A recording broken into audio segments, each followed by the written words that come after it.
In the summer of 2001, as the world slowly adjusted to the new millennium, Ray Truskett, a 53-year-old life insurance analyst from Plano, Texas, was preparing to celebrate a milestone that many couples dream of but few reach: his 20th wedding anniversary. Ray, a father of three, was known in his community as a man of integrity and dedication.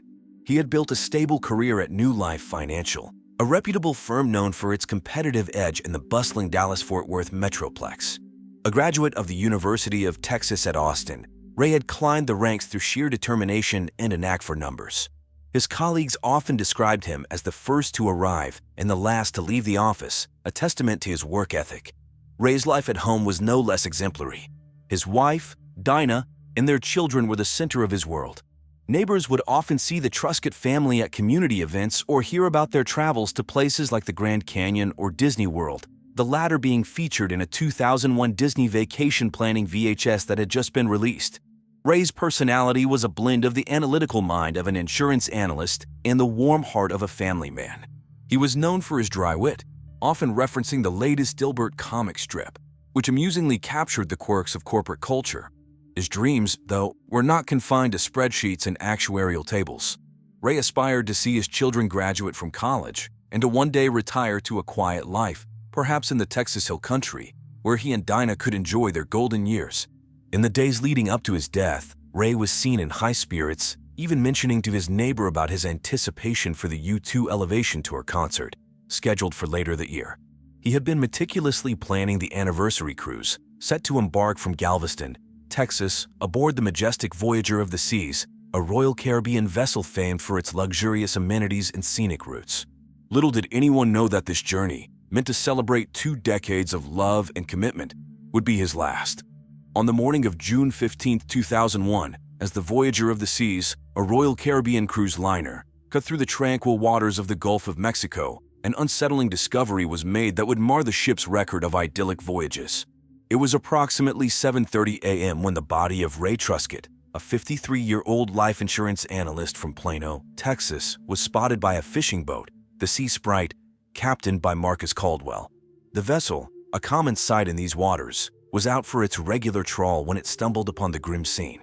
The weather was uncharacteristically mild for a June morning, with a soft breeze that offered little solace to the crew of the Sea Sprite as they grappled with their find. Captain Caldwell, a seasoned mariner, was taken aback by the sight of the lifeless body bobbing in the gentle swells. His initial shock quickly turned to action as he radioed the Coast Guard, his voice steadied but tinged with the gravity of the situation. The crew, maintaining their composure, secured the area to preserve the integrity of what was now a crime scene. The discovery sent ripples through the media, with local news channels like KHU interrupting their regular programming to report on the incident. The cruise ship, which had set sail from Galveston, a port city still bustling with tourists flocking to attractions like Moody Gardens and the recently opened Schlitterbahn Water Park, was now the center of a tragic narrative. As the news of the discovery reached the ship, passengers who had been enjoying amenities such as the ship's ice skating rink and mini golf course were struck by a palpable sense of disbelief. The vacationers, many of whom were Texans looking to escape the early summer heat, were now witnesses to a real-life drama unfolding in the midst of their leisure. The serene morning of June 15, 2001, aboard the Voyager of the Seas was abruptly shattered when word of Ray Truskett's untimely death reached the ship's captain. Within hours, the vessel, a floating city that boasted a rock-climbing wall and an opulent dining hall, transformed into a somber crime scene. The U.S. Coast Guard, alongside the FBI, tasked with investigating crimes on international waters, quickly dispatched their best agents to the ship, which was now anchored off the coast of Galveston, Texas. Detective Corrine Henning and Detective George Givens were among the first to arrive. Henning, with a reputation for her unerring gut instinct, and Givens, known for his methodical approach to crime solving, stepped onto the ship with a sense of urgency. The media frenzy had already begun, with outlets broadcasting live updates, fueling public interest and speculation. The detectives made their way to stateroom 7156, the last known location of the victim. To their seasoned eyes, the interior of the room appeared undisturbed, the bed neatly made, and personal effects arranged as if awaiting their owner's return. However, the balcony presented a stark contrast. Chairs were overturned, and a single glass lay shattered, its fragments catching the morning light, a silent testament to the struggle that had occurred. The crime scene was meticulously processed. Forensic teams dusted for fingerprints, combed through fibers, and collected DNA samples, while the ship's CCTV footage was seized for review. The investigators' presence was a solemn reminder to the passengers that their idyllic retreat had been breached by violence. As the investigation unfolded, the world outside continued its pace.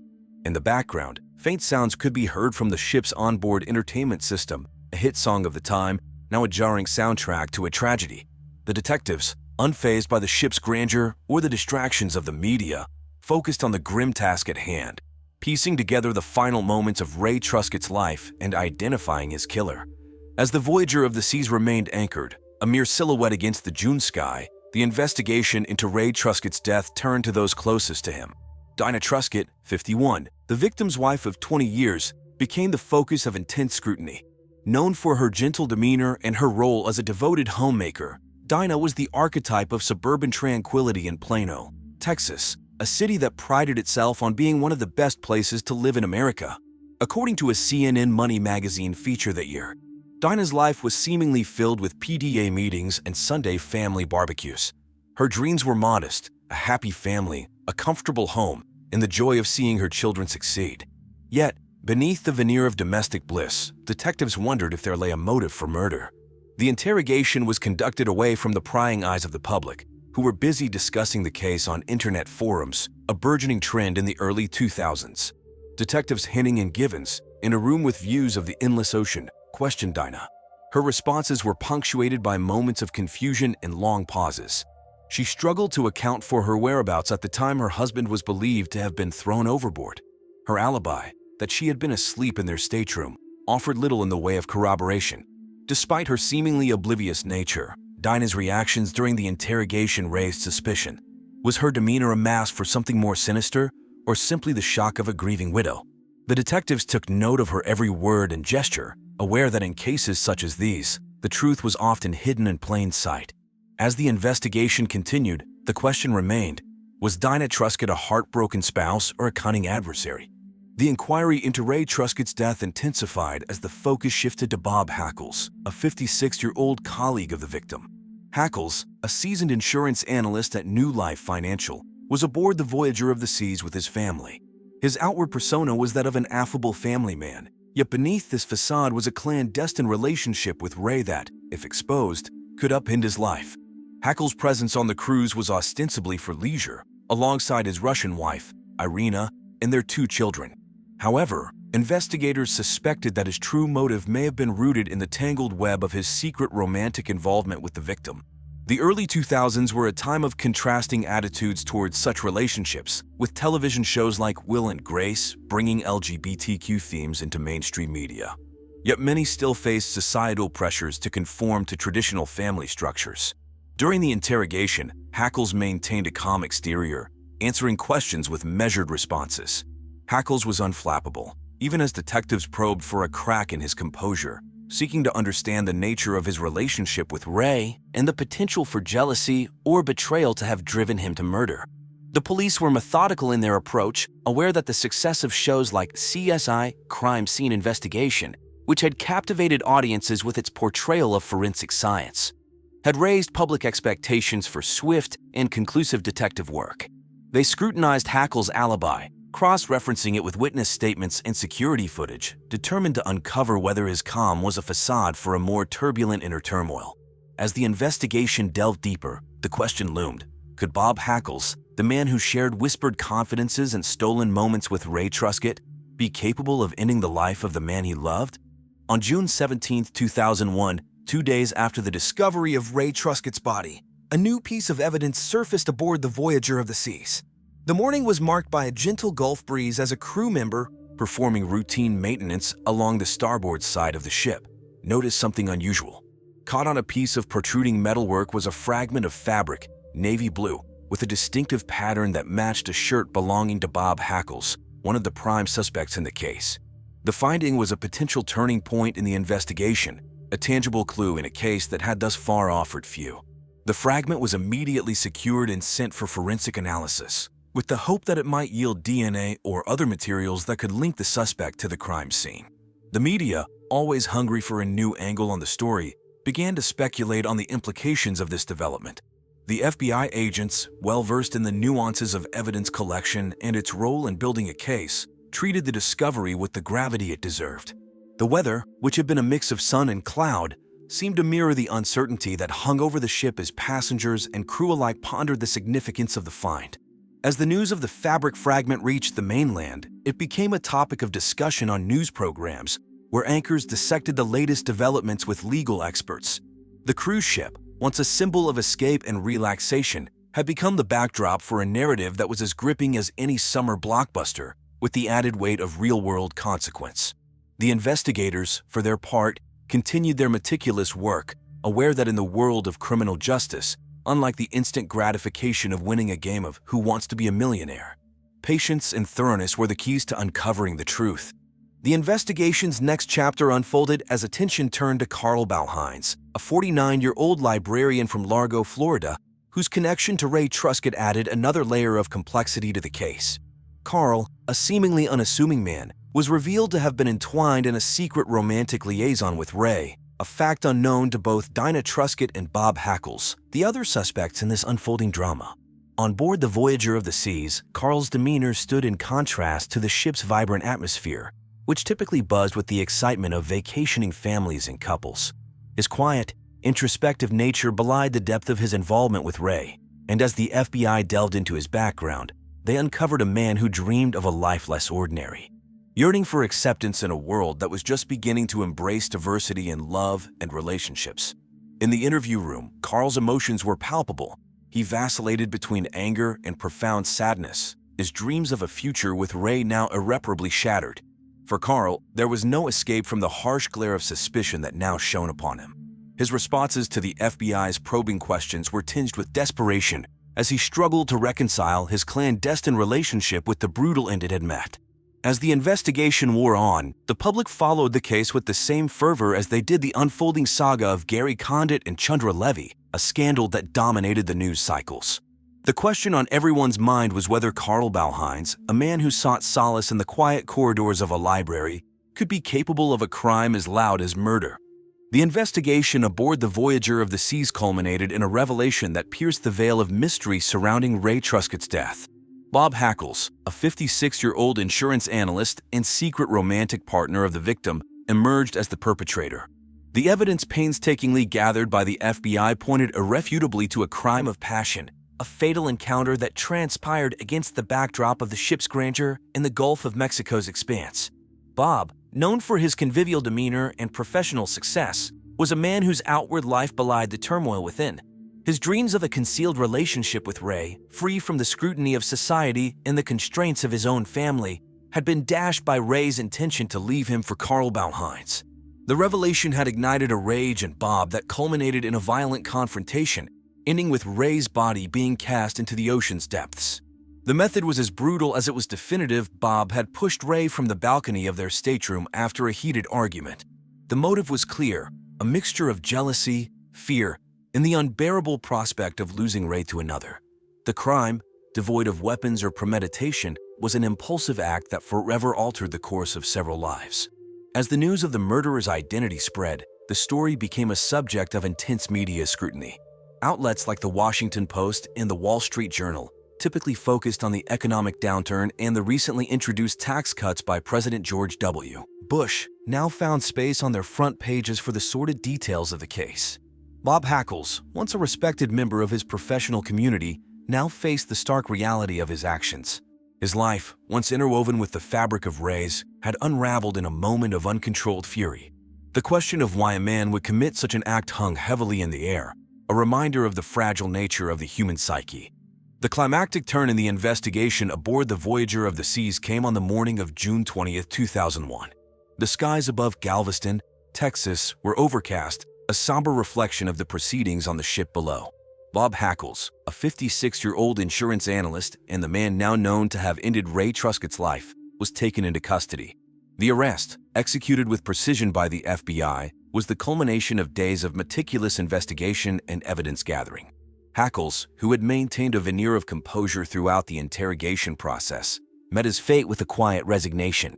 There was no dramatic outburst or plea for innocence. Instead, he seemed to have accepted the reality of his situation perhaps aware that the weight of the evidence against him left little room for denial.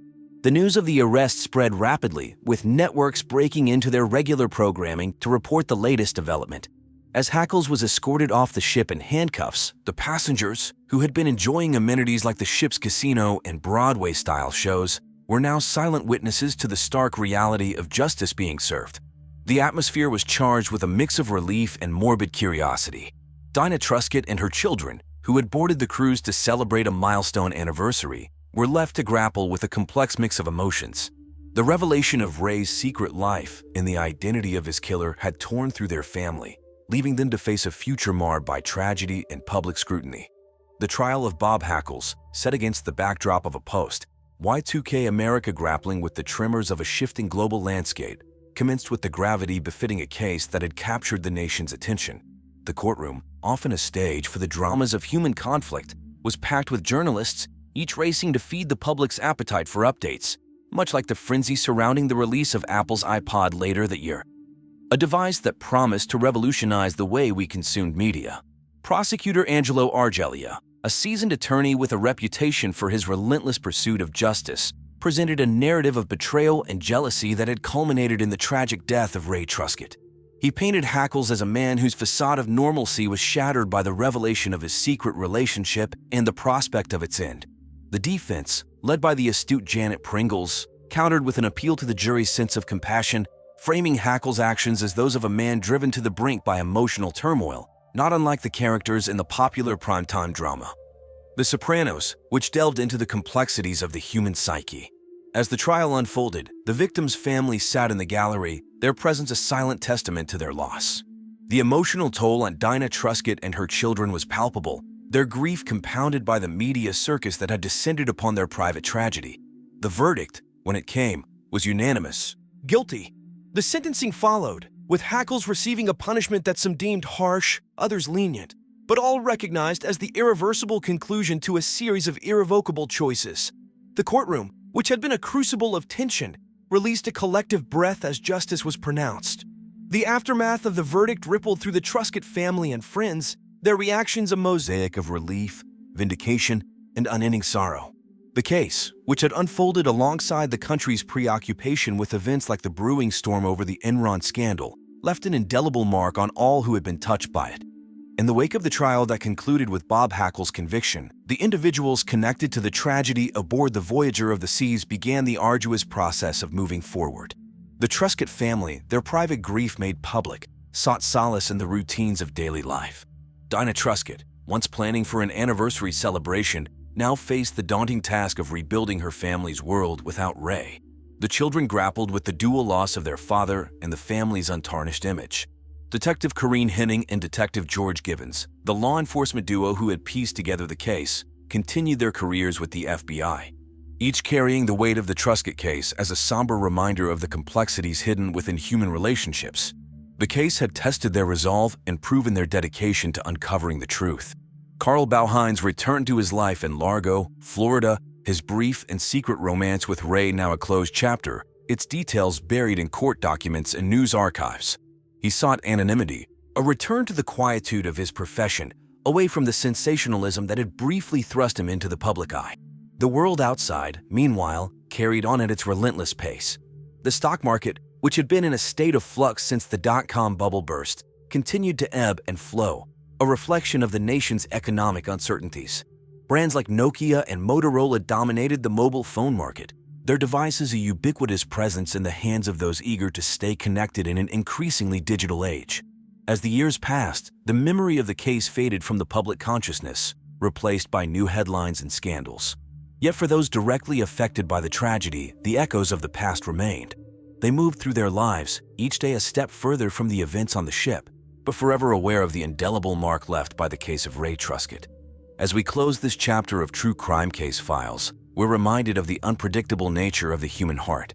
A voyage that began with celebration ended in tragedy, leaving us to ponder the line between love and obsession. In the affluent Orange County suburb of Mission Viejo, California, Kevin Ziegler, age 43, lived a life that many would envy. As a financial analyst, Ziegler had carved out a successful career for himself, a testament to his hard work and dedication. A graduate of the University of California, Berkeley, He had always shown a keen acumen for numbers and an ambition that propelled him from a humble beginning to the ranks of respected professionals in the financial sector. Ziegler's home life, on the surface, appeared equally fulfilling. Married to Olivia, a high school teacher with aspirations of authorship, the couple had 2 children and resided in a picturesque neighborhood, emblematic of the American dream.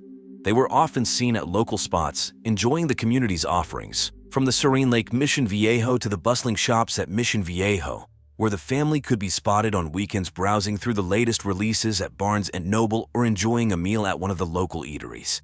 In the days leading up to his untimely death in September 2003, Ziegler was reportedly working on a significant project at work, one that he believed could be a turning point in his career. According to colleagues, he had been putting in extra hours, fueled by the dream of one day becoming a financial director. His dedication was evident in his meticulous planning and the detailed presentations he was known for. However, beneath the facade of professional success and domestic bliss, there were rumblings of discontent. Friends and family hinted at tensions within the marriage, though few could have predicted the tragic outcome. In this period, the world was still reeling from the aftermath of the U.S. invasion of Iraq, and the Columbia Space Shuttle disaster earlier in the year had cast a shadow over the nation. Yet, in the Ziegler household, a different kind of storm was brewing, one that would end in a shocking and violent act. On the evening of September 15, 2003, the tranquility of Mission Viejo, a community renowned for its safety and high quality of life, was shattered. Kevin Ziegler, a 43-year-old financial analyst, was found dead in his garage, a victim of a point-blank shooting. The discovery was made by Mark Thompson, a neighbor and friend, who had ventured over in the fading light to return a borrowed lawnmower, an act reflecting the close-knit nature of the community. The weather that evening was uncharacteristically damp for Southern California, with a light rain that had begun to fall, casting a somber mood over the neighborhood. Thompson, upon finding Ziegler's body, was overcome with shock. His immediate reaction was to call 911, his voice shaking as he struggled to convey the gravity of the situation to the dispatcher. The dispatcher, trained for moments of crisis, worked to calm Thompson while simultaneously dispatching police and emergency services to the scene. Mission Viejo, part of Orange County, was known for its idyllic settings and had been featured in various media as a desirable place to live. The community, with its well-kept homes and manicured lawns, was a stark contrast to the crime scene that awaited the first responders. The Ziegler residence, a 2-story home typical of the area's architecture, now bore the hallmarks of a tragedy. The community, which typically worried about mundane issues reported in the local Mission Viejo dispatch, such as city council decisions or school board meetings, was now the backdrop for a real-life crime drama, the likes of which were usually confined to the pages of the Los Angeles Times or the nightly news. Upon receiving the distress call on the evening of September 15, 2003, the Mission Viejo Police Department acted with immediate urgency. Detectives Sarah Gomez and Eric Miraflores, both with years of experience in the field of criminal investigation, were dispatched to the scene. Their arrival was prompt, a testament to the efficiency and dedication of the local law enforcement in maintaining the safety and security of this Orange County community. The scene that awaited Gomez and Miraflores was grim. Kevin Ziegler, a 43-year-old financial analyst known in the community for his professional success and active family life, lay dead in his own garage, a victim of a shooting at point-blank range. The garage, typically a mundane space filled with the trappings of suburban life such as sports equipment and gardening tools, had been transformed into a crime scene. The air, still heavy with the scent of rain from the earlier downpour, was now tinged with the metallic smell of blood. Detectives Gomez and Miraflores approached the investigation with a professional calmness, but the brutality of the crime was not lost on them. The crime scene was meticulously documented, with photographs taken and evidence collected. Among the items of interest were bullet casings and potential fingerprints, crucial pieces in the puzzle of who had committed this heinous act. The methodology of the investigation was thorough, reflecting advancements in forensic science that had been highlighted in media outlets such as CSI, a popular television show at the time that had brought forensic science into the living rooms of the American public. The detectives utilized a variety of tools and techniques, from dusting for fingerprints to canvassing the neighborhood for witnesses. Their goal was clear: to piece together the events leading to Kevin Ziegler's death and to bring the perpetrator to justice. In the days that followed, the community of Mission Viejo, typically concerned with the comings and goings reported in the local Mission Viejo dispatch or the broader issues covered by the Los Angeles Times, found itself at the center of a real-life investigation. The tranquility of the suburb had been disrupted, leaving residents to grapple with the reality of the crime among them. The investigation into Kevin Ziegler's murder swiftly turned its focus towards those closest to him, with Olivia Ziegler, his 41-year-old wife, emerging as suspect number one. Olivia, a high school teacher with aspirations beyond her classroom walls, had often spoken of her dream to pen a romance novel. Her life in the picturesque Orange County suburb of Mission Viejo, while seemingly idyllic, was under scrutiny as detectives delved into the intricacies of her marriage to Kevin. Olivia's interrogation was conducted with precision, reflecting the seasoned expertise of detectives Sarah Gomez and Eric Miraflores. The questioning took place against the backdrop of a community still reeling from the shock of the crime, a sentiment echoed in the somber tones of local media coverage. The Mission Viejo Dispatch, along with regional news outlets, had begun to piece together the narrative of a troubled marriage, hinting at financial strains and personal grievances that may have motivated the crime. During the interrogation, Olivia's demeanor fluctuated between composed and visibly distressed.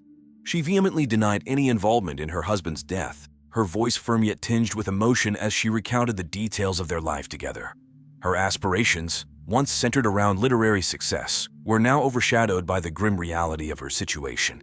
The detectives probed Olivia's account, searching for inconsistencies or signs of deceit. The questioning, methodical in its approach, was reminiscent of the high-stakes interviews portrayed in popular crime dramas of the time, such as NBC's A Law and Order. The police sought to understand not just the facts, but the emotional undercurrents of Olivia's relationship with Kevin, believing that the motive for murder often lay hidden in the complexities of personal connections. As the interrogation unfolded, the community of Mission Viejo watched with bated breath, the case becoming a focal point of discussion. Neighbors and friends, once casual observers of the Ziegler's life, now found themselves questioning what they thought they knew about the family next door. As the investigation into Kevin Ziegler's murder deepened, attention shifted to Lana Henry, a 31-year-old real estate agent entangled in a secret sexual relationship with the victim. Lana, characterized by her ambition and independence, harbored dreams of establishing her own real estate empire in the competitive market of Southern California.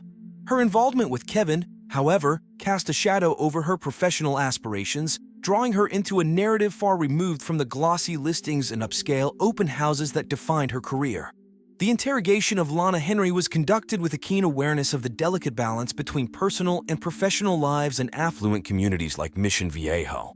Detectives Gomez and Miraflores, leveraging their experience, navigated the questioning with a focus on uncovering motives rooted in jealousy or fear of loss. The backdrop of this interrogation was a society still grappling with scandals that dominated headlines in 2003, from corporate fraud to celebrity trials, reflecting a fascination with success and moral fallibility. Throughout the interrogation, Lana maintained a composed demeanor, her responses measured and deliberate. She articulated her shock and grief over Kevin's death, emphasizing her innocence and distancing herself from any motive for murder. Her calmness under scrutiny mirrored the poise expected of a successful real estate agent, accustomed to negotiating under pressure and managing perceptions. The police, in their questioning, sought to piece together Lana's whereabouts and interactions with Kevin in the days leading up to the murder, scrutinizing every detail for inconsistencies. As the investigation unfolded, the community of Mission Viejo, usually preoccupied with the serene lifestyle and local events reported in the Mission Viejo Dispatch, found itself at the heart of a mystery that echoed the dramatic narratives seen on national news. Lana Henry, once a figure synonymous with real estate success, was now a key player in a story that blurred the lines between personal tragedy and public spectacle. On a crisp morning on September 20, 2003, a pivotal breakthrough occurred in the investigation of Kevin Ziegler's murder. The serene suburb of Mission Viejo, typically bustling with the weekend activities of its affluent residents, became the focal point of a significant development.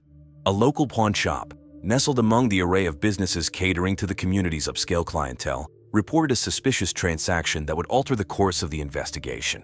The shop, known for its discreet dealings in high-end goods, had recently acquired a firearm that matched the description of the murder weapon. The seller, identified as David Forster, a 29-year-old personal trainer with aspirations of opening his own gym, was not typically associated with such transactions, raising immediate red flags for law enforcement. Detectives Sarah Gomez and Eric Miraflores responded with the urgency that had characterized their approach to the case. Their arrival at the pawn shop was swift, underscoring the gravity of the new evidence. The shop's surveillance footage provided them with clear images of Forster, adding a tangible lead to their investigation. This development, reminiscent of the plot twists often found in the crime dramas that dominated television in 2003, added a layer of complexity to the case.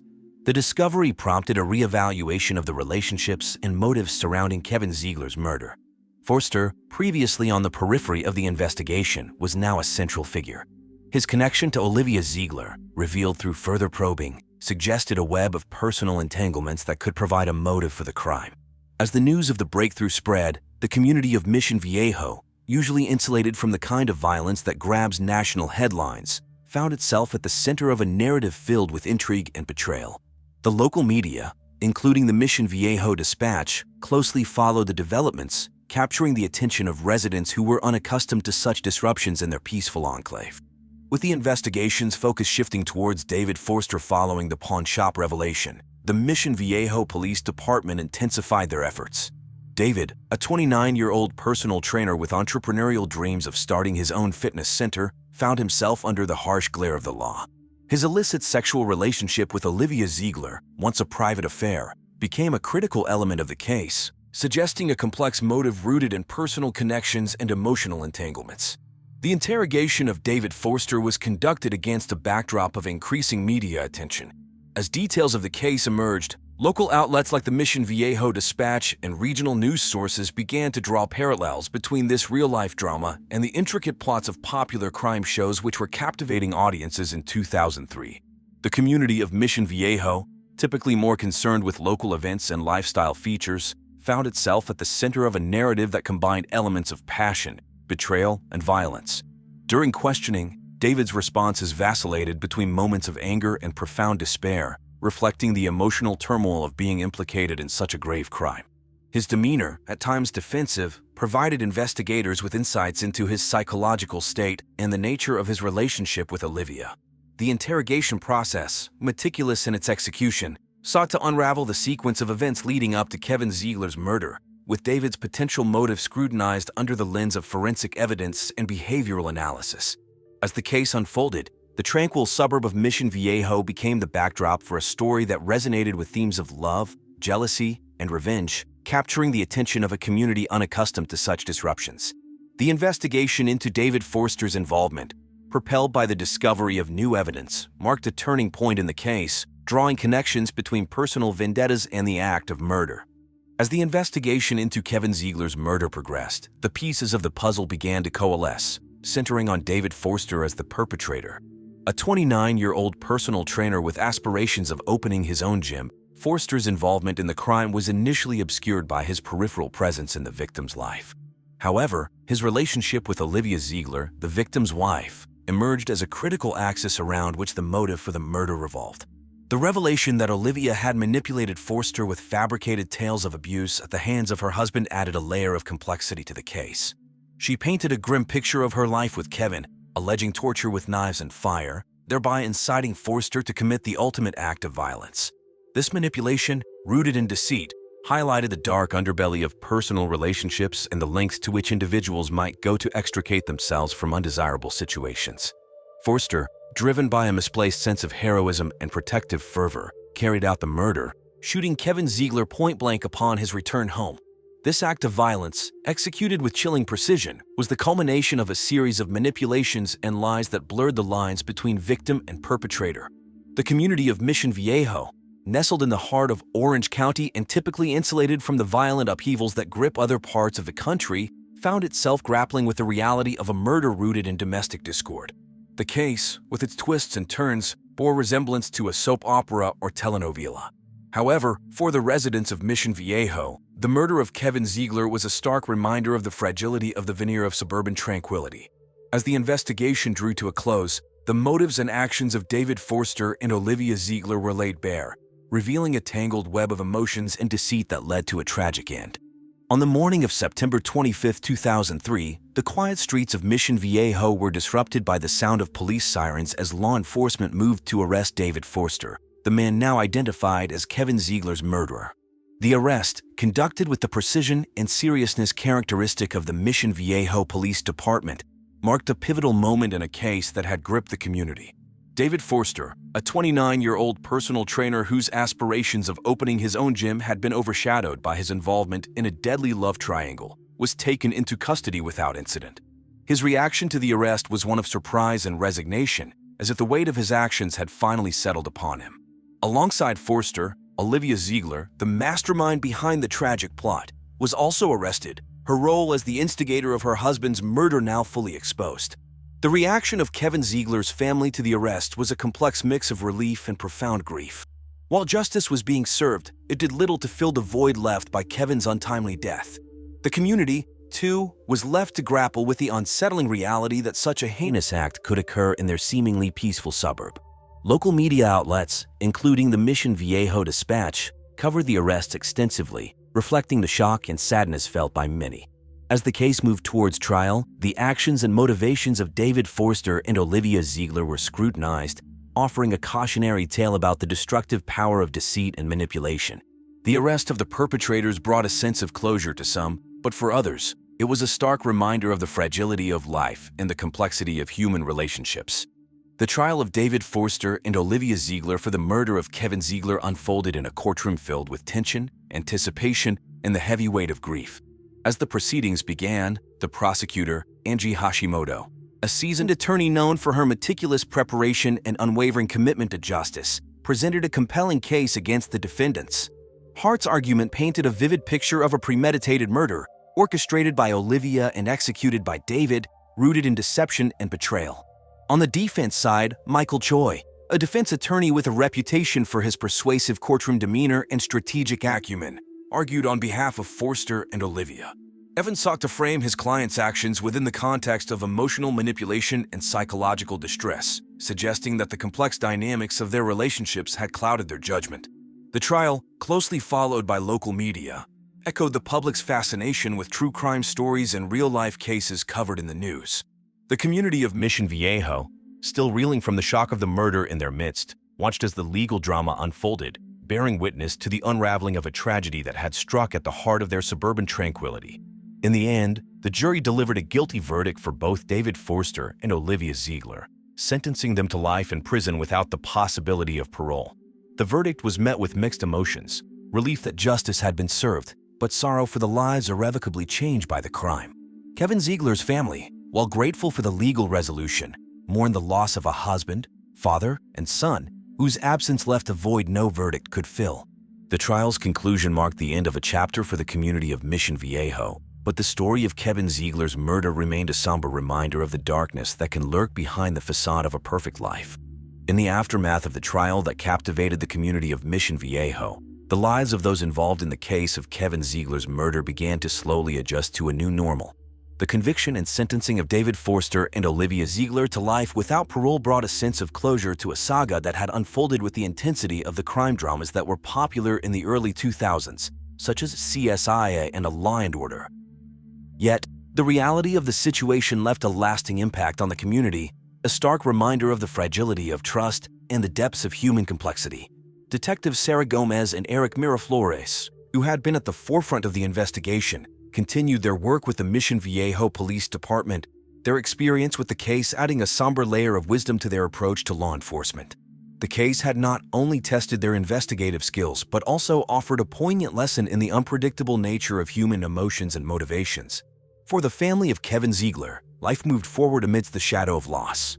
The void left by Kevin's untimely death remained, a painful reminder of the vibrant life that had been so abruptly taken.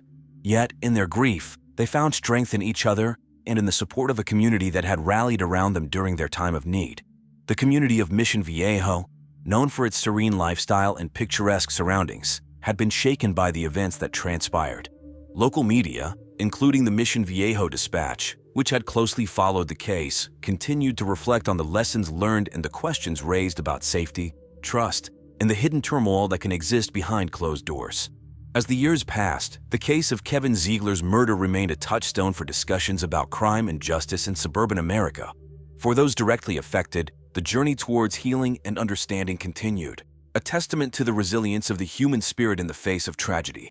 The tragic case of Kevin Ziegler reminds us of the dark complexities of human relationships and the devastating impact of deceit and betrayal. This episode of True Crime Case Files has explored the depths of love, jealousy, and ultimately murder in the quiet suburb of Mission Viejo. In the heart of Oklahoma City, Joanna Rangel, 56, lived the life that seemed like it came straight out of a movie. As the heir to a vast oil and gas fortune, Joanna was a well-known figure in the city's high society. With a history of attending prestigious schools, she was not only wealthy but also well-educated and respected. Joanna was married to Frank H. Rangel, a powerful state senator, making them one of the most influential couples in Oklahoma. They had children who looked up to their mother as a role model. Joanna's personality was as bright as the Oklahoma sun. She was known for her kindness, her love for her family, and her passion for the ranch life that was part of her family's heritage. Apart from managing her family's estate, she was deeply involved in charity work, always looking to give back to her community. In the days leading up to her untimely death in January 2000, Joanna was full of dreams and plans. With the new millennium, the world buzzed with excitement and people everywhere were talking about the Y2K bug scare that turned out to be a false alarm. Amidst this, Joanna was planning to rejuvenate her appearance with a facelift. She hoped this would help her step confidently into the new decade, continuing her public and private duties with renewed vigor. Little did anyone know, this decision would lead to a tragic turn of events that would shock the community and leave a lasting impact on her family and friends. On the morning of January 15, 2000, Oklahoma City was draped in a blanket of gray clouds, setting a somber mood across the town. It was on this chilly winter day that the unexpected tragedy of Joanna Rangel unfolded within the sterile walls of a renowned private clinic, a place where the elite of Oklahoma City often turned to in pursuit of perfection. Joanna, a prominent figure in the city's social circles, had scheduled a facelift surgery, aiming to start the new millennium with renewed confidence. However, what was supposed to be a routine procedure turned fatal. Joanna's life came to an abrupt end on the operating table, leaving behind a wave of disbelief and sorrow. The grim discovery was made by the surgical team itself, led by Dr. Jonathan Humberston, the clinic's top surgeon. The atmosphere in the operating room shifted from professional calm to chaotic distress as the team realized Joanna could not be revived. Among them was Angie Ruth Niles, a young nurse who found herself in a situation no medical professional ever hopes to face. Despite their extensive training, nothing could have prepared them for the shock and immediate grief of losing a patient in such circumstances. Word of Joanna's death quickly spread beyond the clinic's walls, casting a shadow over the city. The community, still buzzing from the recent New Year's celebrations and the global sigh of relief that the Y2K bug had been a non-event, was now mourning the loss of one of its most beloved figures. Joanna's death, occurring in a place where she sought to enhance her beauty, added a tragic irony to her passing and left the city in search of answers. Shortly after the tragic news of Joanna Rangel's death during surgery broke out on that overcast January morning in 2000, Oklahoma City police swiftly arrived at the private clinic. The clinic, known for its exclusive clientele and top-notch services, had suddenly become the center of a grim investigation. Leading the investigation were Detective Mickey Larson and his partner, Detective Sarah Gumbert. Both were experienced officers, but the nature of this case was unlike any they had encountered before. The crime scene was not what they typically faced. There were no signs of a struggle or violence. Instead, they stepped into a high-tech operating room, where the only evidence of something gone wrong was the medical equipment and the lifeless body of Joanna Rangel. Detective Larson, known for his methodical approach, immediately began documenting the scene, taking notes on everything from the arrangement of surgical tools to the settings on the medical monitors. Detective Gumbert, on the other hand, focused on interviewing the shocked staff, trying to piece together the timeline of events. Their objective was clear: to understand how a routine cosmetic surgery could turn fatal. The police collected various items for analysis, including syringes, vials of medication, and the records of the anesthesia machine. Every piece of evidence was handled with care, knowing that any could hold the key to unraveling the mystery of Joanna's death. As news vans from local stations like K4 and KWEV crowded the clinic's parking lot, the police continued their meticulous work inside. The investigation into Joanna Rangel's death promised to be a high-profile case, with every detail scrutinized by both the authorities and the public. In the wake of Joanna Rangel's unexpected death, the focus of the Oklahoma City police investigation quickly turned to Dr. Jonathan Humberston, age 48. As the surgeon who performed Joanna's facelift, Dr. Humberston was at the center of the tragic event. Known as Oklahoma City's premier plastic surgeon, he was a familiar face in the same high society circles as Joanna. However, rumors had been swirling about his struggles with alcohol, casting a shadow over his professional reputation. Dr. Humberston's background was impressive. He had attended some of the most prestigious medical schools in the country and had built a successful practice in Oklahoma City. His dreams were as big as his achievements. He aspired to be recognized as one of the best plastic surgeons nationwide. But beneath the surface of his professional success, there were whispers about the pressure he faced and how it might have led him to seek solace in alcohol. When detectives Larson and Gumbert sat down with Dr. Humberston for questioning, they encountered a man who was both defensive and visibly stressed. He insisted that Joanna's surgery was routine and that he had performed similar procedures countless times without issue. Yet, his demeanor fluctuated wildly during the interrogation, swinging from anger to moments of profound silence, as if he was grappling with the weight of the situation. The police were keen to understand every detail of the surgery, from the preparation to the moment things took a tragic turn. They questioned Dr. Humberston about his actions and decisions in the operating room, looking for any signs of negligence or malpractice. The interrogation was thorough, leaving no stone unturned, as the detectives aimed to piece together how a procedure meant to bring joy ended in sorrow. As the investigation continued, the story of Joanna Rangel's death began to capture the attention of the entire city. Local newspapers and TV stations were filled with updates and speculations about the case. This tragedy had struck a chord, reminding everyone of the fragility of life. As the investigation into Joanna Rangel's death unfolded, the spotlight shifted to Frank H. Rangel, Joanna's husband, who was 59 years old. Frank was a state senator, well-known and respected in government circles. His marriage to Joanna had united two powerful families, making them a prominent couple in Oklahoma City. Despite his influential position, rumors of financial difficulties and a secret affair began to surface, adding complexity to the case. Frank Rangel was a man of ambition, dreaming of leaving a lasting legacy in Oklahoma politics. However, his personal life was not as straightforward as his public persona suggested. The police were curious about any motives Frank might have had, considering the whispers about his extramarital relationship and potential financial gains from Joanna's untimely death. When detectives Larson and Gumbert interviewed Frank, they encountered a man who projected calm and grief over the loss of his wife. He spoke of Joanna with respect and affection, denying any involvement in her death. Frank's demeanor during the interrogation was composed, even as the detectives probed into sensitive areas of his personal and financial life. He insisted that his marriage, despite any rumors, was strong and that he had no reason to wish harm upon Joanna. The detectives were meticulous in their questioning, aware that the dynamics of the Rangel family could hold clues to the mystery. They examined Frank's alibi, financial records, and his interactions with Joanna leading up to the surgery. The investigation was thorough, leaving no aspect of Frank's life unexplored.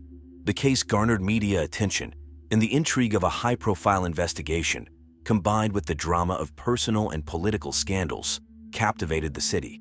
In a time when the world was celebrating the start of a new millennium, the tragic death of Joanna Rangel added a somber note to the year's beginning. On a brisk January afternoon, a week after the tragic death of Joanna Rangel, Oklahoma City police made a significant breakthrough in the case. New evidence emerged that would pivot the direction of their investigation. During a meticulous review of the clinic's security footage, detectives spotted something alarming. Angie Ruth Niles, a young nurse who was part of the surgical team, was captured on camera tampering with medical supplies the night before Joanna's procedure. The weather outside mirrored the chill of the revelation as a cold front had swept through Oklahoma City, leaving streets slick with ice. Inside the warm confines of the police station, detectives Larson and Gumbert watched the footage repeatedly, their seasoned eyes catching the subtle but deliberate actions of Angie. This discovery raised a multitude of questions about her involvement and motives. Armed with this new evidence, the detectives wasted no time. They revisited the clinic, this time focusing on gathering any physical proof that could link the tampered supplies to Joanna's surgery. They collected vials, syringes, and any medications that could have been compromised, ensuring each item was meticulously cataloged for forensic analysis. The police's response to this breakthrough was swift. They knew that this piece of evidence could be the key to unraveling the mystery of Joanna's death. The community, still reeling from the shock of losing one of its most beloved figures, followed the developments closely. Local news outlets were quick to report on the police's findings, adding another layer of intrigue to the high-profile case. In a city that had just celebrated the dawn of the new millennium with optimism and joy, the turn of events in Joanna Rangel's case served as a stark reminder of the unpredictability of life. As the investigation continued, the police were determined to piece together the puzzle, driven by the evidence that had unexpectedly come to light. With the investigation taking a dramatic turn, the focus shifted to Angie Ruth Niles, a 23-year-old nurse at the clinic and a new, critical suspect in Joanna Rangel's death. Angie, who had been captured on the clinic's security footage tampering with medical supplies, suddenly found herself at the center of the police's attention. Known as Frank Rangel's mistress and a key figure in the clinic, Angie's involvement painted a complex picture of personal and professional entanglements. Angie had dreams of moving up in the world, seeing her relationship with Frank as a ticket out of her current life. Her aspirations, however, were now overshadowed by the serious allegations against her.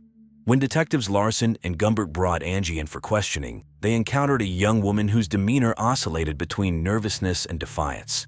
Her initial calmness gave way to moments of anger as the interrogation intensified, revealing the pressure she was under. The detectives probed Angie about her actions on the night before the surgery, her relationship with Frank, and her presence during the fatal procedure. They were keen to understand her motives, questioning whether jealousy, ambition, or coercion played a role in her actions. Angie's responses were evasive at first, but as the evidence mounted, the facade began to crack, suggesting that there was more to her involvement than initially appeared. As the news of Angie's interrogation spread, the community was abuzz with speculation. Local media, including stations like KWTV and the Oklahoma Gazette, closely followed the developments, providing updates that kept the city on edge. In a time when Oklahoma City was still basking in the optimism of the new millennium, the case of Joanna Rangel introduced a narrative filled with intrigue and betrayal, capturing the attention of a community grappling with the unfolding drama. The investigation into Angie Ruth Niles added a new layer of complexity to the case, as detectives worked tirelessly to piece together the events leading to Joanna's tragic death. With each new revelation, the city watched, waiting for justice to be served in a case that had touched the hearts of many. As the investigation into Joanna Rangel's tragic death deepened, all clues began pointing towards Angie Ruth Niles, the 23-year-old nurse and the mistress of Frank Rangel. The evidence, particularly the security footage of Angie tampering with the medical supplies, was damning. It became clear that Angie, driven by a mix of personal ambition and influence from Frank, played a pivotal role in the events leading to Joanna's death. Angie's dreams of a future with Frank, away from the shadows of his marriage to Joanna, had morphed into a sinister plot. Under the guise of a routine facelift procedure, Angie manipulated the medical supplies, leading to fatal complications during Joanna's surgery. The police, after gathering all necessary evidence and corroborating the sequence of events, moved to make the arrest. On a cold morning in late January, just as the city was beginning to move past the Y2K frenzy and the excitement of the new millennium, Oklahoma City police arrived at Angie's residence. The arrest was swift, capturing Angie by surprise. She had been planning to flee the country with Frank, with tickets booked for a flight to Colombia. However, the police intercepted before their connecting flight to DFW Airport, preventing their escape. Angie's reaction to her arrest was a mix of disbelief and resignation. She had underestimated the extent of the investigation and the evidence against her. Frank, on the other hand, remained silent, his political career and personal life in ruins. The news of the arrest sent shockwaves through Oklahoma City. Local media, including the Oklahoman and News 9, were quick to cover the story, with reporters stationed outside the courthouse and the police station, capturing every moment of the unfolding drama. The community, still reeling from the loss of Joanna, found some solace in the swift action of the police. Joanna's family, devastated by her loss, expressed a cautious relief at the arrests, hopeful for justice in the wake of their unimaginable grief. The trial of Angie Ruth Niles, the nurse implicated in the tragic death of Joanna Rangel, became a focal point for Oklahoma City. As the courtroom drama unfolded, the city watched with bated breath, eager for justice in a case that had gripped the community's heart. The prosecution, led by the determined Amy and Clark, a seasoned attorney known for her tough stance on crime, presented a compelling case against Angie. They outlined how her actions, influenced by her relationship with Frank Rangel, directly led to Joanna's untimely death. On the defense side, John J. Mercian, a skilled lawyer with a reputation for handling high-profile cases, argued for leniency. He painted Angie as a young woman caught in a web of manipulation, her judgment clouded by love and ambition. Despite his efforts, the evidence against Angie was overwhelming, leaving little room for doubt about her involvement. The trial was the talk of the town, with daily updates dominating the news. Stations like Coco 5 in the Oklahoman provided extensive coverage, capturing the emotional testimonies in the tense atmosphere in the courtroom. Joanna's family, present throughout the proceedings, displayed a mix of sorrow and hope, clinging to the belief that justice would be served. When the verdict was finally announced, Angie was found guilty, a decision that sent a wave of relief through the courtroom and beyond. She was sentenced to life in prison, a punishment that Joanna's family felt was just, yet they knew no sentence could fill the void left by Joanna's death. The community, while satisfied with the outcome, reflected on the tragedy, pondering the fragile nature of life and the consequences of our choices. The verdict and sentencing closed the chapter on a case that had captivated Oklahoma City, leaving a lasting impact on all involved. As the news of the sentencing spread, discussions about the case continued, with many hoping it would serve as a cautionary tale about the dangers of envy and deceit. In the months following the trial and sentencing of Angie Ruth Niles for the tragic death of Joanna Rangel, Oklahoma City began to heal. The high-profile case that had once dominated conversations at every corner of the city slowly receded into the background, leaving behind a community forever changed by the events. Detectives Mickey Larson and Sarah Gumbert, the officers who had tirelessly worked to bring justice to Joanna, continued their service with the Oklahoma City Police Department. The case had left an indelible mark on their careers, reinforcing their commitment to upholding the law and serving their community. They often found themselves reflecting on the complexities of human nature they had witnessed during the investigation. For Joanna's family, life without her was a difficult adjustment. They channeled their grief into continuing her legacy, dedicating themselves to the charitable causes she had been passionate about. The ranch, a place Joanna loved dearly, became a sanctuary for the family, a place where they could feel close to her spirit and keep her memory alive. Angie Ruth Niles, now serving a life sentence, faced the consequences of her actions. The reality of her situation set in as she adjusted to life behind bars, a stark contrast to the future she had once envisioned with Frank Rangel. Frank, whose involvement in the case had shattered his career and personal life, struggled to come to terms with the fallout. His dreams of political legacy and influence were irreparably damaged. The community of Oklahoma City, while moving forward, would not forget the tragedy that had unfolded among them. Local media outlets, including the Oklahoman and K4TV, occasionally revisited the case, reminding residents of the importance of justice and the resilience of the human spirit in the face of adversity. As life continued in the aftermath of the trial, those touched by the case found ways to move on, each carrying their own lessons and memories of a case that had captivated a city and tested the bonds of its community. The tragic case of Joanna Rangel serves as a somber reminder of the lengths to which individuals will go to reshape their destinies, often with devastating consequences. The victim in this story is Henry Lillane, a 57-year-old successful CFO of Blue Shield, one of the largest insurance companies in the state of North Carolina. Henry was a pillar of the community, living in a $1.2 million colonial-style mansion in the affluent neighborhood of Governor's Club in Chapel Hill, North Carolina. Married to Audrey Lillane, a former Miss Massachusetts, for 30 years. Henry relished his role as a devoted father. He had raised 3 children, Alex, Ben, and Claire, all of whom had gone on to attend prestigious Ivy League colleges. Henry was known for his unwavering dedication to his family and his impeccable work ethic. He was a devout Catholic, a generous philanthropist, and a respected leader in his field. He was 57 years old and in the prime of his life. But in January of 2009, Henry's life would take a tragic turn. Henry Lillane would be found dead in his own home under circumstances that baffled investigators. The once idyllic image of his life would begin to unravel, revealing hidden secrets and complex relationships.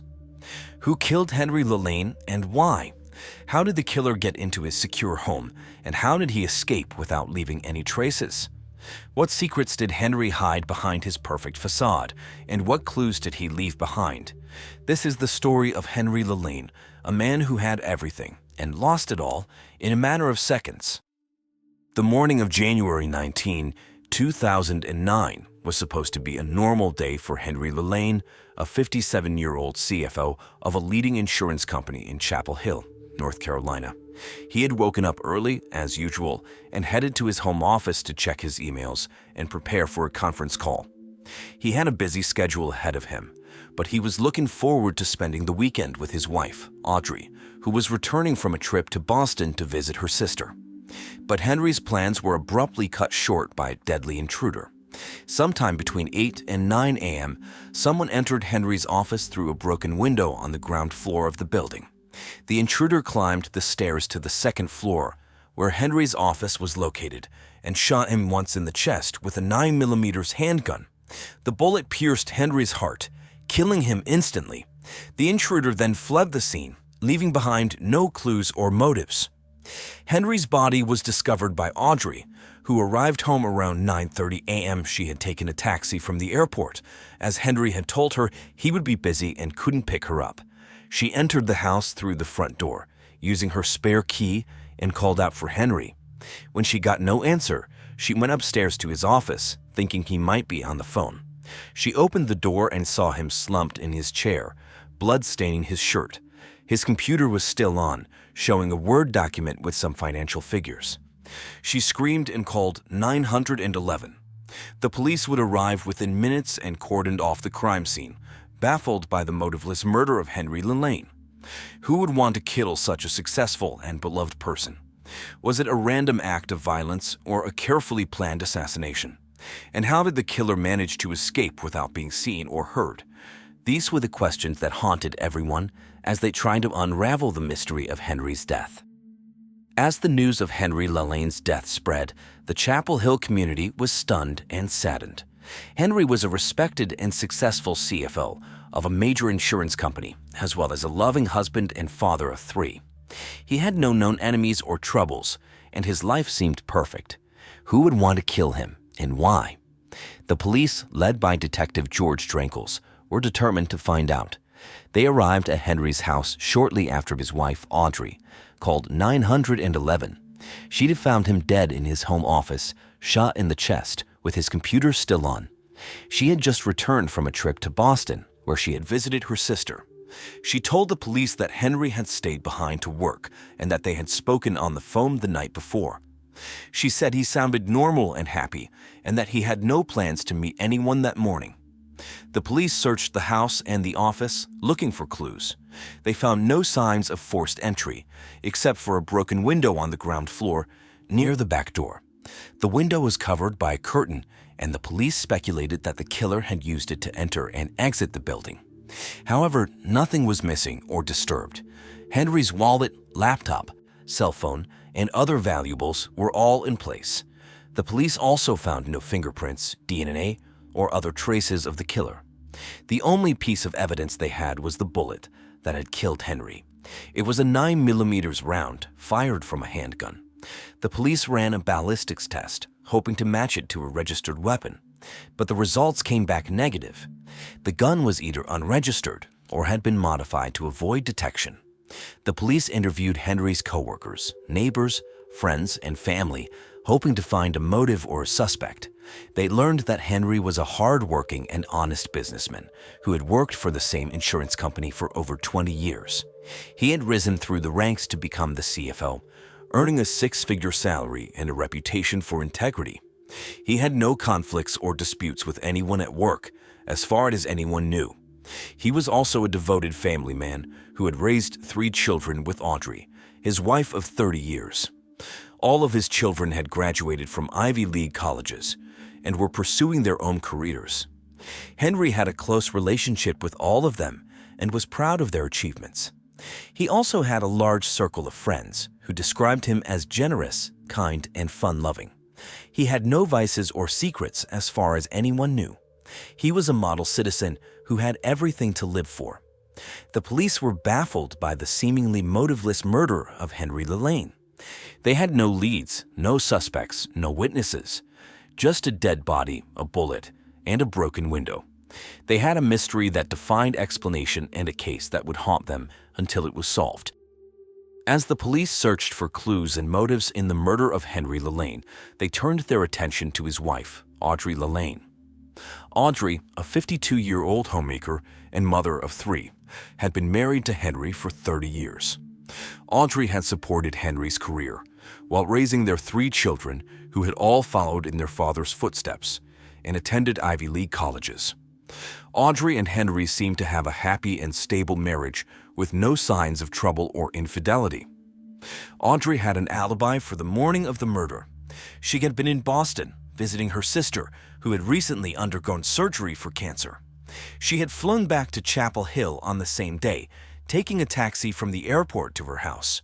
She had found Henry's body in his home office and had immediately called 911. She had been hysterical and inconsolable, according to the first responders. She had cooperated with the police and had given them access to her phone, laptop, and bank accounts. She had nothing to hide, she had said. But the police had a nagging suspicion that Audrey was not telling the whole truth. They had learned that Henry had a life insurance policy worth $1 million and that Audrey was the sole beneficiary. They had also discovered that Audrey had secretly taken out a second mortgage on their house without Henry's knowledge. She had accumulated a large debt due to her addiction to online gambling. She'd been playing poker and slots on various websites, such as PokerStars and Full Tilt Poker, using fake names and credit cards. She had lost thousands of dollars and had been unable to pay back her loans. She had been desperate for money, a way out of her financial troubles. The police confronted Audrey with their findings and asked her to take a polygraph test. Audrey agreed, but failed the test miserably. She had lied about her gambling problem and her debt. Audrey Lalaine, the seemingly devoted wife and mother, had turned out to be a troubled addict. She had shocked and devastated her family, friends, and community. She can become the prime suspect in the case of Henry Lalaine's murder. The police were puzzled by the murder of Henry Lalaine, a successful and respected CFO of a large insurance company in Chapel Hill, North Carolina. They had only a dead body, a bullet, a broken window, and a mystery that seemed unsolvable. But then a breakthrough. The police discovered a hidden folder on Henry's computer, containing a trove of emails, photos, and documents. The folder revealed a shocking secret. Henry had another wife, whom he had married 10 years ago and whom he had kept hidden from his first wife, Audrey. The other wife was Jill Miller Lalaine, a 51-year-old manager of a kindergarten in Raleigh, a city about 30 miles away from Chapel Hill. The police tracked down Jill and confronted her with their findings. Jill was shocked and devastated, not only by Henry's death, but also by his deception. She had no idea that he had another wife and family, who he had never mentioned to her. She had believed that he was divorced and that she was his only wife. She had trusted him and loved him and had no reason to doubt him. She had no involvement in his murder, she swore. According to Jill, she had met Henry online on a dating website called Harmony, where they had both lied about their marital status. They had fallen in love and had eloped in Las Vegas. Without telling anyone, they had rented an apartment in Raleigh where they had lived together on weekends, while Henry worked in Chapel Hill during the week. Jill had 2 children from a previous marriage, whom Henry had treated as his own. He had paid for their education, their hobbies, and their vacations. He had been a loving husband and a caring stepfather, according to Jill. The police interrogated Jill and searched her apartment. They found no evidence of foul play or any connection to the killer. They also verified her alibi for the morning of the murder. She had been at work at the kindergarten, where she had several witnesses. She had a clean record and no criminal history. She had no motive or means to kill Henry. Jill Miller Lalaine, the second wife of Henry Lalaine, had turned out to be an innocent victim of his lies. She had been duped and betrayed by the man she loved, who had led a double life. She had shocked and confused the investigators, who had to look elsewhere for answers. She had added a new twist to the case of Henry Lalaine's murder. As the investigation into Henry Lalaine's murder continued, the police uncovered another shocking revelation. Henry had a third wife, Tonya Sanchez, a 22-year-old nursing student at the University of North Carolina. Tonya and Henry had met at a Starbucks near the campus in September 2008 and had a whirlwind romance. Henry proposed to Tonya in December, and they eloped to Las Vegas on New Year's Eve. Tonya was blissfully unaware of Henry's other marriages and believed she was his one and only love. According to her, she had lived in a small apartment, while Henry had visited her sporadically, telling her he was busy with work. Tonya had believed that Henry was divorced and that she was his only wife. She had also believed that he was wealthy and that she would inherit his fortune. The police interrogated Tonya at the Chapel Hill Police Department. They asked her about her relationship with Henry, her whereabouts on the day of the murder, and her knowledge of Henry's finances. Tonya was visibly shaken and emotional during the questioning. She insisted that she loved Henry and had nothing to do with his death. She said she had been at school, attending a biology class, where she had several witnesses. She said she had no clue about Henry's other wives or his money. She said she was shocked and devastated by the news. The police checked Tonya's alibi and found it to be true. They also searched her apartment and found no evidence of any involvement in the murder. They could not find any connection between Tonya and the killer. Tonya was released from custody, but remained under suspicion. The police wondered if Tonya was telling the truth or if she was a clever liar who had orchestrated a perfect crime. The case of Henry Lelane's murder took a surprising twist when the police uncovered a shocking secret on Tonya Sanchez's phone. Tonya, a 22-year-old student at the University of North Carolina, was Henry's third and youngest wife. She had eloped with him to Las Vegas on New Year's Eve, unaware of his other marriages. But Tonya was not the faithful spouse she claimed to be. She was cheating on Henry with another man. The police found a series of sexually explicit text messages between Tonya and a lover. The lover was Danny Volton, a 23-year-old college student and Tonya's classmate. The messages revealed that Tonya and Danny had been having a passionate affair since November 2008 when they met at a local gym. The messages also showed that Tonya and Danny had a plan to get rid of Henry and run away with his money. One of the messages, dated January 15, 2009, read, "Babe, I can't wait to be with you. Just a few more days and we'll be free. Henry is leaving for a business trip tomorrow. He'll be gone for a week. This is our chance. We have to do it now." Another message, dated January 16, 2009, read, "I love you, Tonya. I'm ready to do this. I have the gun. I'll be at your place tonight. We'll make it look like a robbery. No one will suspect us. Trust me, baby. We'll be rich and happy." The police were stunned by this discovery. They realized that Tonya and Danny were the prime suspects in Henry's murder. They had conspired to kill him and make it look like a break-in. They had hoped to cash in on his life insurance policy and his estate, and had underestimated the police's ability to trace their phone records and expose their plot. The case of Henry Lelane's murder was about to take a dramatic turn. The police had uncovered a shocking secret on Tonya Sanchez's phone. She was having an affair with another man, and they had planned to kill Henry for his money. But who was this man, and how did he execute the murder? The police traced the phone number of Tonya's lover and identified him as Danny Volton, a 23-year-old UNC student. Danny was a handsome and charming young man who had met Tonya in November 2008 when they met at a local gym. They had hit it off instantly and soon began a passionate affair. Danny was also a greedy and ruthless schemer who had learned about Henry's wealth and decided to get his hands on it. He had also manipulated Tonya with love of lies and greed. Danny had convinced Tonya to marry Henry, telling her it was the only way to secure his fortune. He had also persuaded Tonya to help him kill Henry and claim his money. He had told her that Henry was cheating on her and that he deserved to die. He had also told her that he loved her and that they would run away together after the murder. On January 19, 2009, Danny put the plan into action. He drove to Henry's house in Chapel Hill, armed with a gun he had bought online. He found Henry in his home office, working on his computer. He shot him once in the chest, killing him instantly. Then he left the scene, making sure to leave no traces behind. Afterwards, he called Tonya and told her it was done.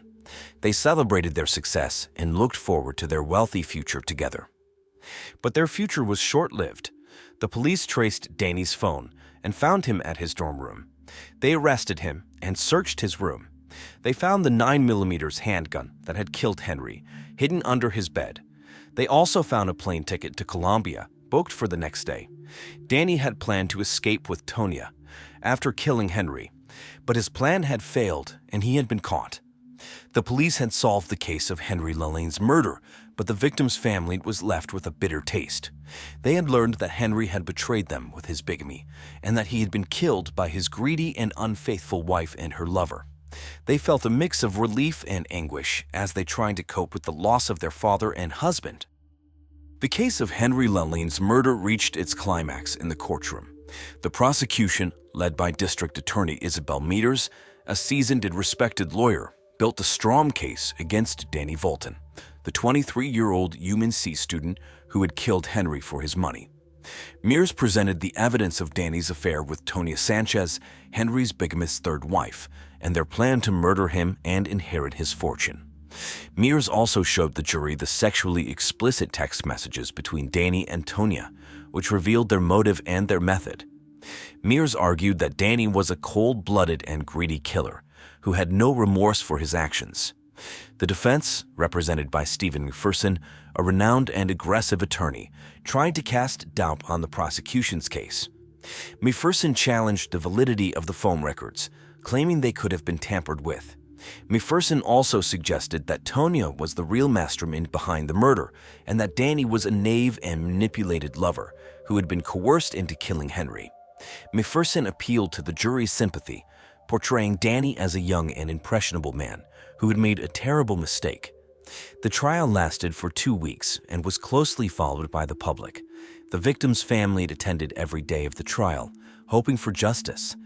They had to endure the painful details of Henry's death and the shocking revelations of his bigamy. They also had to face the accused killer, who showed no signs of remorse or guilt. The jury deliberated for 3 hours and returned with a verdict of guilty.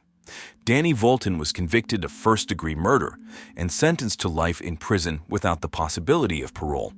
The judge said that Danny had committed a heinous and premeditated crime and that he deserved the maximum penalty. The victim's family felt a sense of relief and closure as they saw Danny being escorted out of the courtroom. They also felt a mix of anguish and confusion as they tried to make sense of Henry's life and death. The case of Henry Lallane's murder had a profound impact on the lives of all those involved, especially his wife and family, his mistress and accomplice, and his victim's family. Audrey Lallane, Henry's first and legal wife, who had been married to him for 30 years, tried to cope with the grief and the shock of learning about his double life. She sought comfort in her children, who had also been devastated by their father's death and deception. She also sought counseling for her gambling addiction and joined a support group for widows. She hoped to find peace and forgiveness and to move on with her life. Jill Miller Lallane, Henry's second wife, who had been married to him for 10 years, also struggled to deal with the pain and the anger of being lied to and cheated on. She focused on her children, who had lost their stepfather, who they had loved and respected.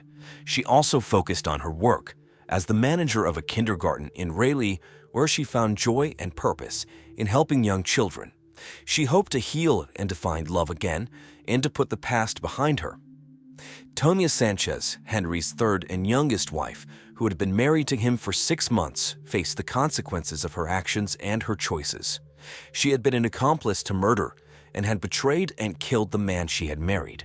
She had also been betrayed and used by her lover, Danny Volton, who had manipulated her into helping to kill Henry. She returned to her home country of Colombia without a degree from UNC. She had only regret and remorse and the knowledge that she had wasted her life.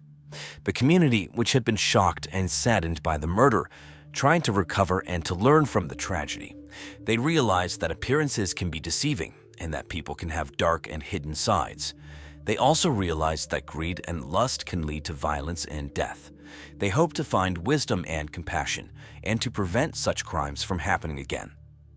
And so ends another chapter in the true crime case files.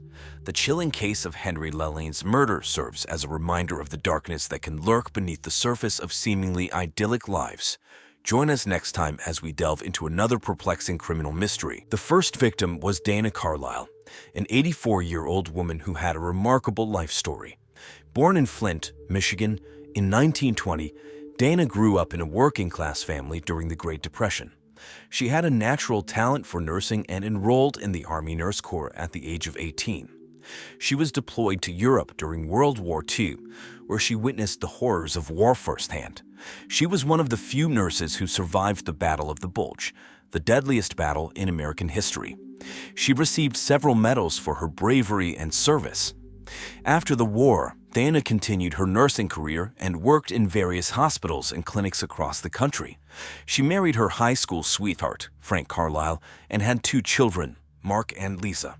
She was a devoted mother and grandmother, and always had a smile on her face. She loved to read, knit, and watch her favorite show, The Golden Girls. She was also an avid fan of the Detroit Tigers, and never missed a game. Dana moved to the Raleigh Meadows nursing home in 2003 after her husband passed away from a heart attack. She wanted to be closer to her daughter, Lisa, who lived in Tampa. She quickly made friends with the other residents and the staff, who admired her cheerful attitude and her compassion for others. She was a leader and a mentor, and often organized activities and events for the nursing home. She had a dream of creating a safe and loving community for the elderly where they could enjoy their golden years with respect and dignity. But Dana's dream would be shattered one July day. Another elderly victim who had trusted their life to the staff of the Raleigh Meadows nursing home, located in a quiet suburb of Pinellas Park. Someone had a sinister plan to end their lives, and the motive would be shocking. It was a scorching day in July of 2004, when a gruesome discovery was made at the Raleigh Meadows nursing home in Pinellas Park, Florida. The nursing home was a peaceful and comfortable place for the elderly, surrounded by palm trees and flowers. But on that day, a dark shadow fell over the facility as one of its residents was found murdered in her room. The victim was Dana Carlisle, an 84-year-old woman who had lived a remarkable life. She was a war hero, a nurse, a mother, and a friend to many. She had moved to the nursing home a year ago after losing her husband of 60 years. She had adjusted well to her new home and was loved by the staff and the other residents. She was always cheerful, kind, and helpful, and had a zest for life that was contagious. But someone had snuffed out that life in a brutal and senseless way. There were no signs of forced entry, robbery, or sexual assault. It seemed like a random and motiveless crime that left everyone baffled and terrified. The person who found Dana's body was Robert J. Murkowski, a 91-year-old man who was also a resident of the nursing home. Robert and Dana had become close friends after meeting at a bingo night. They shared a lot of interests and hobbies such as reading, gardening, and watching reruns of Matlock and Happy Days. They often had dinner together and chatted for hours. But his was shattered when he went to visit Dana in her room that morning. He knocked on her door, but there was no answer. He opened the door and saw her lying on her bed, motionless. He thought she was sleeping and gently called her name. But when he got closer, he realized she was not breathing. He touched her face and felt how cold she was. He screamed and ran to get help. The staff arrived soon after and confirmed that Dana was dead. Robert was in shock and could not stop crying. He told the staff everything he knew about Dana and how much he cared for her. He had no idea who would want to hurt her or why. He was heartbroken and felt guilty for not being able to protect her. But Robert was not the only one who was grieving. The entire nursing home was in mourning and in fear. Dana was the first victim, but not the last. More residents would be killed in the next 2 weeks. The killer was still at large and had a twisted agenda. Who was behind these murders, and what was their motive? The answer would shock everyone and expose a web of lies, greed, and revenge. Within minutes of the discovery of Dana Carlisle's body, the police were on the scene at the Raleigh Meadows nursing home in Pinellas Park, Florida. The nursing home was a modern and spacious facility with a capacity of 120 residents. It had a reputation of providing quality care and comfort for the elderly, but on that day, it became the site of a horrific crime that would shock the community. The lead investigators of the case were Detective Jackson and Detective Rokeby, 2 seasoned and respected detectives from the Pinellas County Sheriff's Office. They had worked together for over a decade and had solved many high-profile cases, such as the infamous Clearwater serial killer, who had terrorized the city in 2002. They were known for their professionalism, dedication, and intuition. They arrived at the nursing home and were greeted by the staff and the residents, who were visibly shaken and distraught. They were escorted to Dana's room, where they found her lying on her bed, covered with a white sheet. They lifted the sheet and saw her pale and lifeless face. She looked peaceful, as if she had died in her sleep. But the detectives knew better. They noticed a small puncture mark on her arm and a syringe on the floor. They also found a bottle of pain pills on her nightstand with a prescription label that read, "Dana Carlisle, OxyContin, 10 milligrams. Take one every 4 hours as needed for pain." The detectives quickly realized that Dana had been killed by an overdose of pain pills, a method that was unusual and suspicious. They wondered who had access to her medication and why they would want to harm her. They also wondered if there were any other victims, or if Dana was targeted for a specific reason. They had a lot of questions and few answers. They decided to interview the staff and the residents, and to review the security footage and the records of the nursing home. They hoped to find some clues and to catch the killer before they struck again. But they were too late. Dana was the first victim, but not the last. The killer was still on the loose and had a sinister plan. The investigation of the murder of Dana Carlisle, an 84-year-old resident of the Raleigh Meadows nursing home in Pinellas Park, Florida, took a shocking turn when the police identified the first suspect. He was Robert J. Murkowski, a 91-year-old man who was also a resident of the nursing home. He was not only Dana's friend, but also her secret lover. Their affair had started in 2001 when they were both married to other people. They had kept their relationship hidden from their spouses, their families, and their friends. Robert's wife, Helen, had died in 2002 after a long battle with Alzheimer's disease. She had been living in a different nursing home, where Robert had visited her every week. He had felt guilty for cheating on her, but he could not resist his feelings for Dana. He had hoped to start a new life with her after Helen's death. But Dana's husband, Frank, had outlived Helen by a year. He had suffered a heart attack in 2003 and had passed away in his sleep. He had been a loving and faithful husband to Dana, and a proud father and grandfather to their children and grandchildren. He had been unaware of Dana's affair and had trusted her completely. Dana had moved to the Raleigh Meadows nursing home in 2003 after Frank's death. She had wanted to be closer to her daughter, Lisa, who lived in Tampa. She had also wanted to be with Robert, who had moved there a few months earlier. They had finally been free to be together, without any secrets or lies. They had been happy and had enjoyed their time at the nursing home. They had also been sexually intimate many times and had expressed their love for each other. But their happiness was short-lived. On July 15, 2004, Dana was found dead in her room, killed by an overdose of pain pills. The police arrived at the scene and questioned Robert as a witness. He had been the one who had discovered her body and had called for help.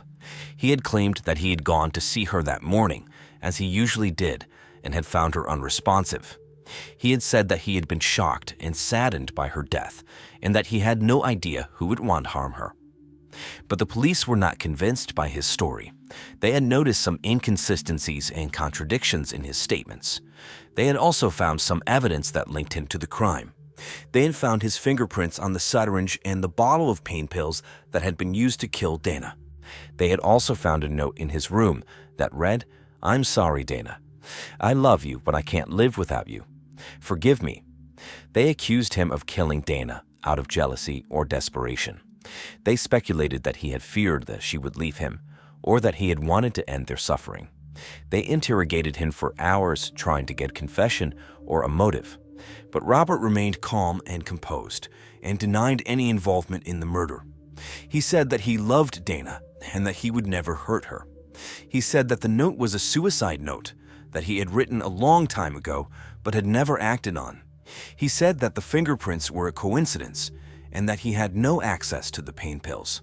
He said that he was innocent and that someone else had killed Dana. But who and why? The police had no other suspects or leads. Was Robert really the killer, or was he a scapegoat? Was this a crime of passion or a cover-up? Was there more to this case than met the eye? The answer would shock everyone and reveal a dark and twisted plot that involved corruption, conspiracy, and revenge. The murder of Dana Carlisle, an 84-year-old resident of the Raleigh Meadows nursing home in Pinellas Park, Florida, was a shocking and tragic event. But it was only the beginning of a nightmare that would haunt the nursing home for weeks. The killer was not done yet and had a list of targets. The next victim was Robert J. Murkowski, a 91-year-old man who was also a resident of the nursing home. He was not only Dana's friend, but also her secret lover. Robert was under suspicion for Dana's murder, but he maintained his innocence. He said that he loved Dana and that he would never hurt her. He said that someone else had killed her and framed him. He said that he had no motive, no access, and no evidence. He said that he was a scapegoat and that the real killer was still on the loose. But the police did not believe him. They thought that he had killed Dana out of jealousy or desperation. They thought that he had feared that she would leave him or that he had wanted to end her suffering. To them, he was the killer, and they had caught him. But they were wrong. Robert was not the killer, but the next victim. He was found dead in his bed, also overdosed on pain pills, just 2 days after his arrest. His death confirmed the suspicions of the detectives. It was clear that these deaths were not suicides, but cold-blooded murders. The investigation took a sinister turn as the police realized that they were dealing with a serial killer within the nursing home. A serial killer who had a list of targets and a twisted agenda. A serial killer who was not done yet and who had identity that would shock everyone. The breakthrough in the investigation of the murders of Dana Carlisle and Robert J. Murkowski, 2 residents of the Raleigh Meadows nursing home in Pinellas Park, Florida, came on a stormy night when the police searched the nursing home for clues. They stumbled upon a hidden stash of secret recordings that revealed a dark and disturbing truth. The recordings were made by Carly Burgley, a 38-year-old single mother of 3 who worked as an aide at the nursing home. She had a secret hobby that involved recording the intimate and sexual moments of the residents without their consent or knowledge. She had installed hidden cameras and microphones in their rooms and had captured their most private and personal moments, including sex. She had then sold these recordings online, mainly to Japan, where there was a high demand for sexual material involving the elderly. She had made an estimated $15,000 from this illegal and immoral activity and had no remorse or guilt. But her scheme had backfired when she had recorded Dana and Robert. She had not known that they were lovers and had been surprised by their affair. She had also been afraid that they had discovered her secret and had threatened to expose her. She had panicked and had decided to kill them before they could ruin her. She had used her access to their medication and had injected them with a lethal dose of pain pills. She had then planted the evidence to make it look like Robert had killed Dana, and then himself. She had thought that she had gotten away with it and had continued her explicit recordings. But she had not counted on the police, who had found her stash and had traced it back to her. They had exposed her as the killer and as the mastermind behind a sick and twisted business. In the midst of the investigation into the chilling series of murders at the Raleigh Meadows nursing home, a breakthrough occurred. The focus shifted to Carly Burgley, a 38-year-old single mother of 3 and an aide at the nursing home. As the police interrogated her, a complex and troubled past began to unravel. Carly's story was one of desperation and a relentless desire to provide for her family. It was revealed that she had a history of drug addiction, a battle she fought fiercely while trying to maintain a semblance of normalcy. However, her involvement in the production and distribution of sexually explicit recordings added a sinister layer to her already troubled life. During the interrogation, Carly's emotions were palpable. Anger, fear, and regret danced across her face as she struggled to maintain composure. The weight of her actions bore down on her, and she knew that the consequences would be severe. The detectives pressed her for answers, seeking to unravel the truth hidden beneath her troubled exterior. The investigation took a dark turn as the police delved further into Carly's life. They discovered a web of connections, linking her to a network of individuals involved in the production and distribution of secret sexually explicit materials, specifically of the elderly. It was a world shrouded in secrecy, operating under the radar of law enforcement.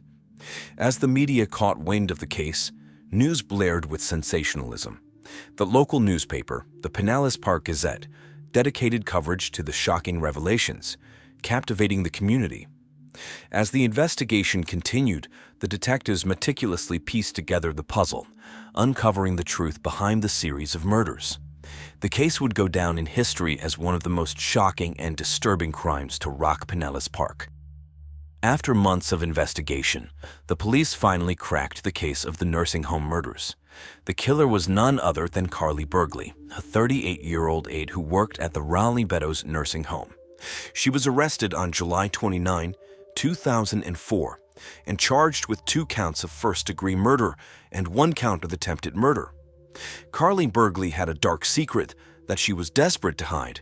She was involved in a lucrative but illegal business of making and selling sexually explicit recordings of the elderly residents to Japan. She used hidden cameras and microphones to capture the intimate moments of the unsuspecting victims. The first of her targets was Dana Carlisle, an 84-year-old former nurse who served in World War II. Dana was a beloved figure at the nursing home, known for her kindness and compassion. She had a secret romance with Robert J. Murkowski, a 91-year-old widower. Carly Burgley saw them as an opportunity to make more money and recorded their sexual encounters. However, Carly's scheme was almost discovered by Dana. Carly panicked and decided to silence Dana by overdosing her on pain pills. She staged the scene to look like a suicide and hoped to escape suspicion. But Robert, who found Dana's body, was heartbroken and suspicious. He told the police that Dana would never kill herself and that he suspected foul play. Carly realized that Robert was a loose end and decided to eliminate him as well. She used the same method of overdosing him on pain pills and made it look like another suicide. But the police were not convinced. They noticed the similarities between the 2 deaths and launched a thorough investigation. They found traces of Carly's fingerprints and DNA on the pill bottles and the victims' bodies. They also discovered her hidden stash of recordings and traced her connection to a Japanese website, karaishasexy.jp. The police arrested Carly Burgley and had charged her with 2 counts of first-degree murder and several counts of invasion of privacy, extortion, and fraud. They had also seized her recordings and had contacted the authorities in Japan to track down the buyers. She claimed that she was driven by financial desperation and that she loved her family. She said that she regretted her actions and asked for forgiveness. But the police and the victims' families were not moved by her words. They said that she was a cold-blooded killer who preyed on the vulnerable and betrayed their trust. The courtroom drama unfolded as the trial of Carly Burgley, the accused murderer of the Raleigh Meadows nursing home killings, reached its climax. The prosecution, led by the relentless prosecutor, Janet Carolborg, presented a compelling case against Burgley. With attention to detail, Carolborg painted a vivid picture of the events that unfolded in the sweltering summer of July 2004. The trial, held in the Pinellas Park Courthouse, drew significant local media attention. Journalists from local newspapers, such as the Pinellas Tribune, were eager to report on the sensational case.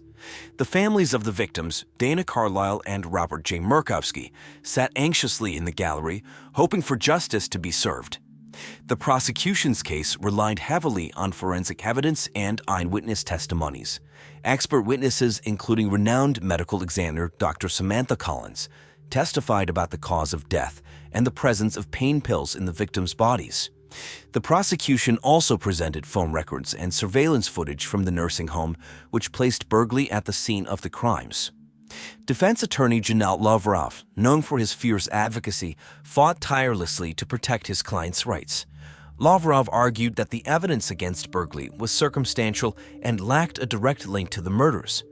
He questioned the credibility of the witnesses and raised doubts about the motives attributed to Burgley.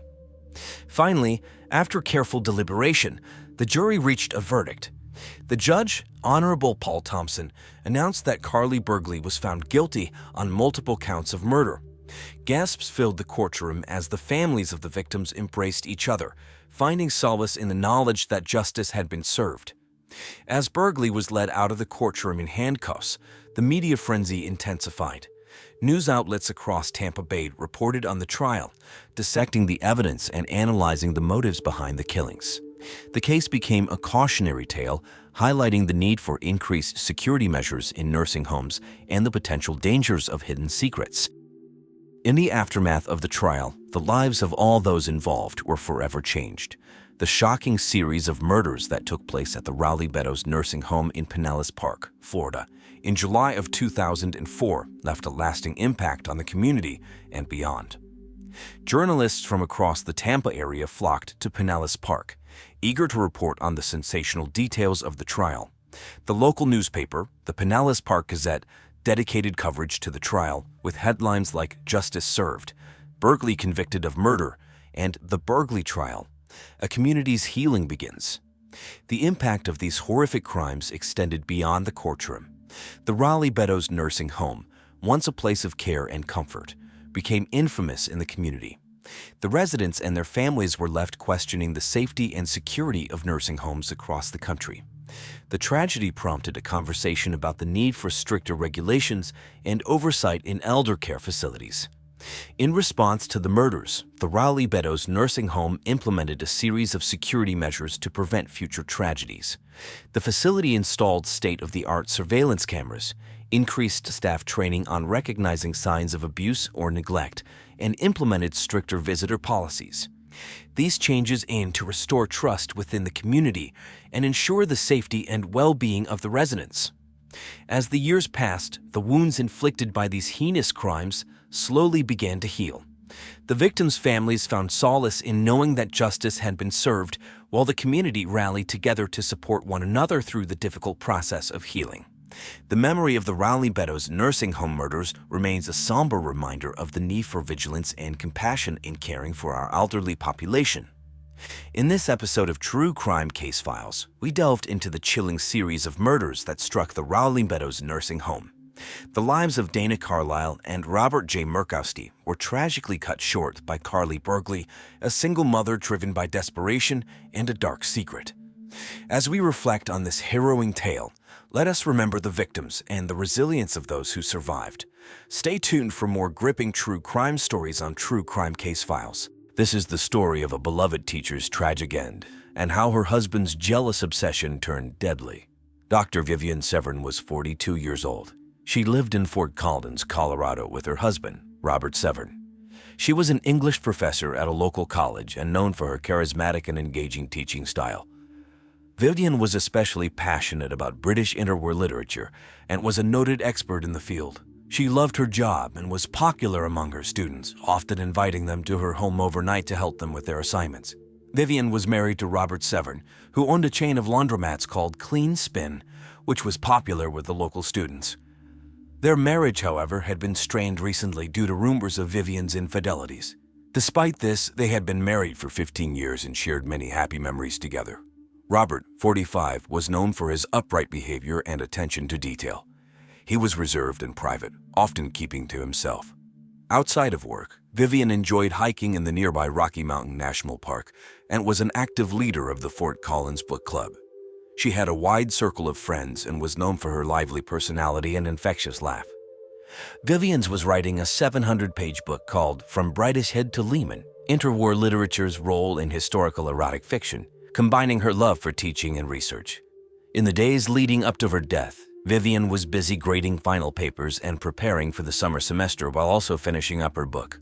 She was also planning a hiking trip with her friends to celebrate the end of the school year. Her colleagues noticed that she seemed excited and full of energy, looking forward to the break. She had recently posted on Facebook about a new book she was reading and shared photos from a hiking trip on Instagram. Vivian's students admired her dedication and passion. She often invited them to her office for extra help and encouraged them to discuss their ideas and opinions freely. Her office was filled with books, papers, and photos from her travels, reflecting her love for literature and adventure of all kinds. Vivian's life was full of promise, but beneath the surface, there were tensions and secrets that would soon lead to a tragic end. Her story is a reminder of how even the most seemingly perfect lives can be shattered by jealousy and obsession. On the morning of May 15, 2019, the sun had just risen over Fort Collins, casting a warm glow on the college campus. At around 7:30 a.m., Hank Murphy, a janitor at the college, began his routine cleaning rounds. Hank was a familiar face to everyone on campus, known for his friendly demeanor and dedication to keeping the building spotless. As Hank entered the English department, he noticed that Dr. Vivian Severn's office door was slightly ajar. This was unusual, as Vivian was typically meticulous about locking her door. Curious and concerned, Hank knocked gently but received no response. He pushed the door open and was met with a sight that would haunt him forever. Vivian was slumped over her desk, her body motionless. There were 2 visible gunshot wounds, and blood had cooled around her. Papers and books were scattered across the desk, some stained with blood. The room was eerily silent. Hank's heart raced as he took in the scene. He stumbled backward, nearly dropping his cleaning supplies. After a few seconds of shock, he regained his composure and rushed to the nearest phone to call campus security. His hands trembled as he dialed the number, and his voice shook as he reported the discovery. The campus security officer on duty immediately dispatched a team to Dr. Severn's office and called the local police. Within minutes, the wail of sirens could be heard approaching the campus. When the police arrived, they found Hank sitting on a bench outside the building, his face pale and his eyes wide with shock. The lead investigator approached him, taking note of his distressed state. Hank recounted his discovery, his voice still shaking. He described finding Vivian slumped over the desk with blood all around, and how he had immediately called for help. The news of Dr. Severn's death spread quickly across the campus. Students and faculty were in shock, unable to comprehend the tragedy that had befallen their beloved professor. The local news stations soon picked up the story, briefly noting her death on the nightly newscast. The discovery of Vivian's body marked the beginning of a complex investigation that would uncover dark secrets and lead to an unexpected conclusion. The police arrived quickly after the call from campus security on May 15, 2019. Detective Sarah Lynn Bryant led the team. Known for her keen eye and calm demeanor, she was experienced in handling tough cases. The scene at Dr. Vivian Severn's office was shocking. There were bloodstains on her desk and papers scattered everywhere. The room looked like a chaotic mix of a crime scene and a busy professor's office. The first thing the police did was secure the area, making sure no one could enter or leave. They carefully photographed everything before touching anything. Detective Lynn Bryant and her team looked for clues, starting with the bullet casings. They found 2 casings from a small caliber handgun near Vivian's desk. The trajectory of the shots suggested that the killer was standing close to Vivian when she was shot. The investigators also collected items that might be useful for evidence. They took Vivian's computer or cell phone and several personal items from her desk. Detective Lynn Bryant hoped these items would provide clues about who might have wanted to harm Vivian. Forensics experts were called in to examine the bloodstains and other physical evidence. They took samples to analyze back at the lab. The police also dusted for fingerprints, looking for any that didn't belong to Vivian or the janitor who found her. While the investigation continued inside, other officers started talking to people outside the building. They interviewed students, faculty, and staff, trying to piece together Vivian's last moments. Many people were shocked and confused, unable to believe that such a respected professor could be the victim of such a violent crime. Detective Lynn Bryant also reviewed security camera footage from around the campus. She hoped to spot anyone suspicious entering or leaving the building around the time of the murder. The footage showed some people entering and exiting the building, but nothing immediately suspicious. The police knew they had a tough case ahead. Vivian was well-liked, but the rumors about her personal life meant that there could be many potential suspects. Detective Lynn Bryant and her team prepared to dig deeper into Vivian's life, her relationships, and her secrets. They hoped that by understanding more about her, they could find the person responsible for her death. As the sun set over Fort Collins, the police wrapped up their initial investigation at the crime scene. They had gathered a lot of information, but many questions remained. The investigation was just beginning, and Detective Lynn Bryant knew they had a long road ahead to find justice for Dr. Vivian Severn. The investigation quickly turned to Vivian Severn's husband, Robert Severn, as the primary suspect.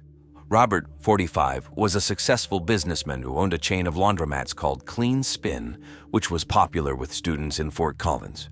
Despite his professional success, Robert was known to be reserved and private. Friends and family had noticed his increasing jealousy and obsession over rumors of Vivian's infidelities. This made him an immediate person of interest for the police. On the evening of May 16, 2019, Robert was brought in for questioning at the Fort Collins police station. Detective Sarah Lynn Bryant led the interrogation. Robert appeared calm, but there was a tense air about him. The detective started by asking Robert about his relationship with Vivian. He admitted that their marriage had been strained due to the rumors about her affairs with students. Robert provided an alibi, stating that he was at home the night of Vivian's murder, working on financial reports for Clean Spin. However, when asked if anyone could confirm his alibi, Robert struggled to provide a solid witness. This raised more suspicions among the detectives. During the interrogation, Robert's demeanor shifted. He became defensive when the detectives pressed him about his whereabouts and his feelings about Vivian's alleged affairs. He repeatedly denied having any involvement in her death, but his evasive answers only made the detectives more suspicious. The police also looked into Robert's financial records and phone logs. They found several calls and texts between Robert and Vivian in the days leading up to her death, many of which were heated arguments about the rumors. This added to the detectives' theory that Robert's jealousy and obsession could have driven him to commit the crime. Detective Lynn Bryant and her team continued to press Robert for more information, hoping to find inconsistencies in his story. They also searched the Severn home for any evidence that might link Robert to the crime. They found a handgun that matched the caliber of the bullets used in Vivian's murder. This was a significant piece of evidence, but it wasn't enough to make an arrest without further proof linking Robert to the actual shooting. While the police continued to investigate other leads, Robert remained a key suspect. His behavior, the strained marriage, and the discovery of the handgun all pointed towards him. However, the detectives knew they needed more concrete evidence to make an arrest. The investigation was far from over, and the police were determined to find justice for Dr. Vivian Severn. On May 18, 2019, a clear and sunny day in Fort Collins, a significant piece of evidence surfaced. Around 10:00 a.m., campus security found a flash drive in the parking lot near the English department. It had fallen out of a backpack left behind by one of Dr. Vivian Severn's students. The flash drive was quickly handed over to the police for investigation. Detective Sarah Lynn Bryant and her team examined the contents of the flash drive. To their shock, they found dozens of videos of Dr. Vivian Severn engaging in sexual activities with students both in her office and at her home. These videos confirmed the rumors about Vivian's infidelities and added a new layer to the case. It appeared that Vivian had been sexually involved in relationships with her entire class, way beyond professional boundaries. The police analyzed the videos for clues about the murder. They looked at timestamps, locations, and other details that might help identify who had access to the footage and who could have a motive for murder. The most recent video, recorded just hours before Vivian's death, showing her in a threesome with a pair of twins, Tanner and Lainey Taylor, who were two of Vivian's top students. The police also traced the origin of the videos. They discovered that the recordings had been made using hidden cameras in Vivian's office as well as in her bedroom and bathroom of her house. The detectives expanded their investigation to include anyone who might have had access to Vivian's office and home. As the investigation continued, Detective Lynn Bryant's team analyzed the digital data from the flash drive. They looked for fingerprints, checked the metadata of the files, and searched for any connections to other suspects. This new evidence complicated the case, revealing that Vivian's relationships were even more tangled than initially thought. The videos provided a clearer motive for the murder: jealousy and revenge. With the flash drive's discovery, the police had a critical piece of the puzzle. It suggested that the killer was someone who knew about Vivian's secret life and was deeply affected by it. The investigation was becoming more complex, but they were determined to follow every lead. The new evidence pointed police towards a network of relationships and secrets that could unravel the mystery behind Vivian's tragic death. The police turned their attention to Tanner and Lainey Taylor. Tanner and Lainey were 19-year-old twins and two of Dr. Vivian Severn's top students. Known for their charm and good looks, they were often seen together around campus. Several videos on the flash drive showed them both having sex with Vivian, raising suspicions about their involvement in her death. On May 19, 2019, the police brought Tanner and Lainey in for questioning. Detective Sarah Lynn Bryant led the interrogation. Tanner and Lainey seemed nervous but cooperative. They admitted to having a sexual relationship with Vivian, often spending extra time in her office under the pretense of needing academic help because they had dyslexia. They also claimed that their sexual relationship with Vivian was necessary, because in Vivian's class sexual performance made up 80% of the grade. The police asked the twins about their whereabouts on the night of Vivian's death. Tanner said he was studying at the library, while Lainey said she was at a friend's house. The police checked their alibis, but neither could be confirmed with certainty. This made the detectives more suspicious of the twins. The police also looked into the Taylors' backgrounds.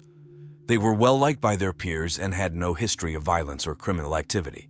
However, their close relationship with Vivian and the videos on the flash drive made them key suspects. Detective Line Bryant and her team searched the twins' dorm room for any evidence linking them to the murder. They found several items belonging to Vivian, including a book and a scarf, which raised further questions about their relationship. However, they did not find any direct evidence linking the twins to the murder weapon or the crime scene. The police also analyzed the digital data from the flash drive to see if Tanner or Laney had accessed it. The results were inconclusive, as the flash drive had been used by multiple devices. This made it difficult to determine who had planted the hidden camera in Vivian's office. Throughout the investigation, Tanner and Laney maintained their innocence. They expressed shock and sadness over Vivian's death and insisted they had nothing to do with it. Despite their denials, the police continued to consider them key suspects due to their close relationship with Vivian and their presence in the incriminating videos. As the investigation continued, Detective Line Bryant and her team knew they had to find more concrete evidence to either prove or disprove the twins' involvement in Vivian's murder. The case was becoming more complicated, and the police were determined to follow every lead to find justice for Dr. Vivian Severn. With the investigation still open, the police turned their attention to Dr. Jonathan Brooks. Dr. Brooks was a 50-year-old professor specializing in ancient Phoenician history. Known for his strict demeanor and high academic standards, he had a reputation for being difficult to work with. Despite this, his dedication to his field was undeniable. There were rumors of a professional rivalry between Jonathan and Vivian, and some even suggested they had once been romantically involved. On May 20, 2019, the police brought Dr. Brooks in for questioning. Detective Sarah Len Bryant led the interrogation. Dr. Brooks was calm and cooperative, although he seemed slightly irritated by the situation. He admitted to having a professional rivalry with Vivian, but he denied any romantic involvement. He described their relationship as strictly academic and very competitive. When asked about his whereabouts on the night of Vivian's murder, Dr. Brooks said he was at home grading papers. He provided a list of students whose work he had graded, but this alibi was hard to verify. The police noted his irritation, but continued to press him for more information. Dr. Brooks revealed that he and Vivian had been engaged in a strange competition, seeing who could have sex with more students during the school year. He said it was all in good fun and claimed he was serious about it, but not enough to kill her. However, the police found this revelation extremely disturbing and considered it a possible motive. If, as he said, Vivian had won the competition shortly before her death, it could have created tension between them. The police also searched Dr. Brooks' office and home for any evidence linking him to the murder. They found several personal items belonging to Vivian, including a pen and a notebook. However, these items were not enough to directly link him to the crime. They did not find any weapons or anything that would suggest he was involved in her death.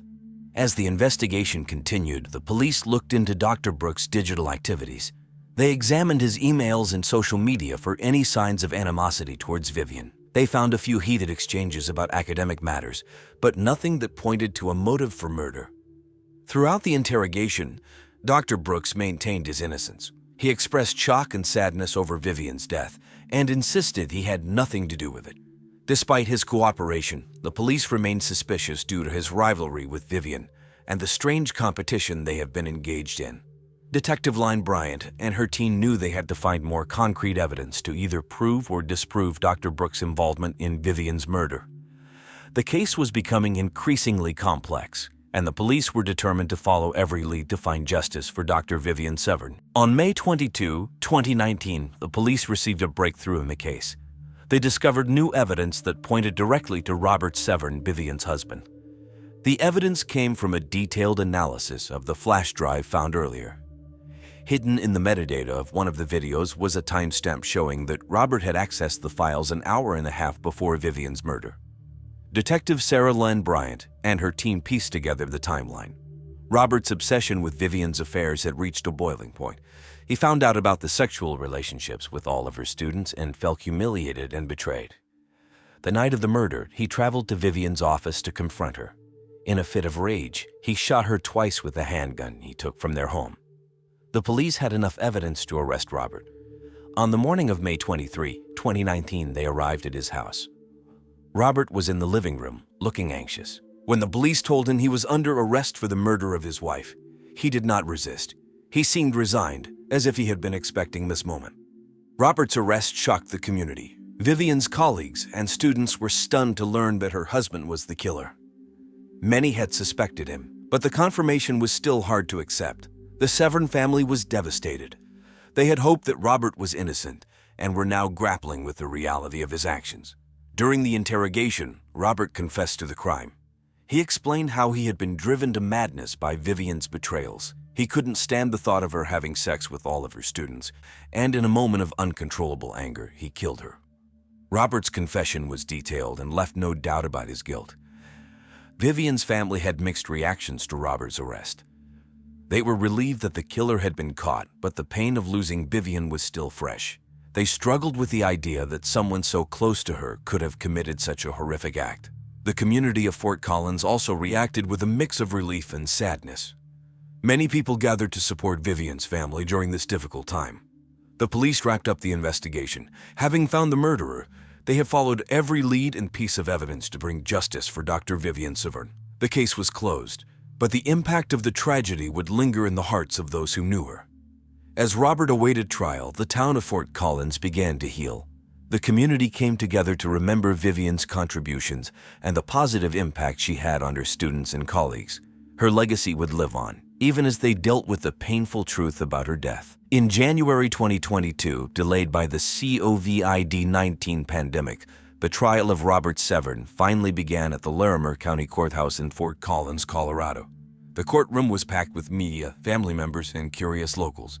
The prosecution was led by District Attorney and Bay Area transplant Tabitha Quasimodo, known for her meticulous approach and determination to seek justice. Quasimodo presented a strong case against Robert, detailing his motive, opportunity, and the digital evidence that linked him to Vivian's murder. Quasimodo argued that Robert's jealousy and obsession with Vivian's infidelities drove him to commit the crime. He called several witnesses to the stand, including detectives who worked on the case and experts who explained the metadata from the flash drive. The prosecution painted a clear picture of a man pushed to his breaking point by his wife's actions. The defense was handled by Robert's attorney, Lisa Martin, a 38-year-old with a reputation for being a tough and clever lawyer. Martin argued that Robert had been under immense emotional stress and had not acted with premeditation. She tried to cast doubt on the reliability of the digital evidence and suggested that someone else could have planted it to frame Robert. Throughout the trial, Vivian's family watched with heavy hearts. They were torn between their love for Robert and their need for justice for Vivian. The emotional toll was evident as they listened to the graphic details of the case and the arguments from both sides. The trial lasted for 3 weeks, with intense media coverage and daily updates in local newspapers and on news channels like NBC and CNN. On February 4, 2022, the jury reached a verdict. The courtroom was silent as the foreperson announced that Robert Severn was found guilty of first-degree murder. The judge sentenced him to life in prison without the possibility of parole. The verdict brought a mix of relief and sorrow to Vivian's family. They were glad that justice had been served, but devastated by the loss of both Vivian and Robert. The community of Fort Collins reacted with a sense of closure. Many felt that the trial had revealed the deep complexities and dark secrets behind Vivian's seemingly perfect life. The case had sparked conversations about relationships, mental health, and the pressures faced by individuals in both personal and professional spheres. In the weeks following the verdict, Vivian's friends and colleagues held a memorial service to honor her memory. They focused on her contributions to the academic community and her positive impact on her students. The service was a reminder of the bright, dedicated person she was, despite the tragic circumstances of her death. As Robert began his life sentence, the Severn family struggled to move forward. The trial had taken a toll on everyone involved, but they hoped to find some peace in knowing that justice had been served for Vivian. After Robert Severn was sentenced to life in prison in February 2022, life slowly began to return to normal in Fort Collins. The community, shaken by the tragic events, started to heal. Dr. Vivian Severn's family faced the difficult task of moving on without her. They continued to honor her memory by setting up a scholarship fund for students studying literature, ensuring her legacy lived on. Vivian's colleagues at the university found it hard to return to their daily routines. Many of them attended counseling sessions to cope with the loss and the shocking revelations of the case. The English department, where Vivian had taught, dedicated a reading room in her name and worked together to finish and publish her book, From Brideshead to Lehman.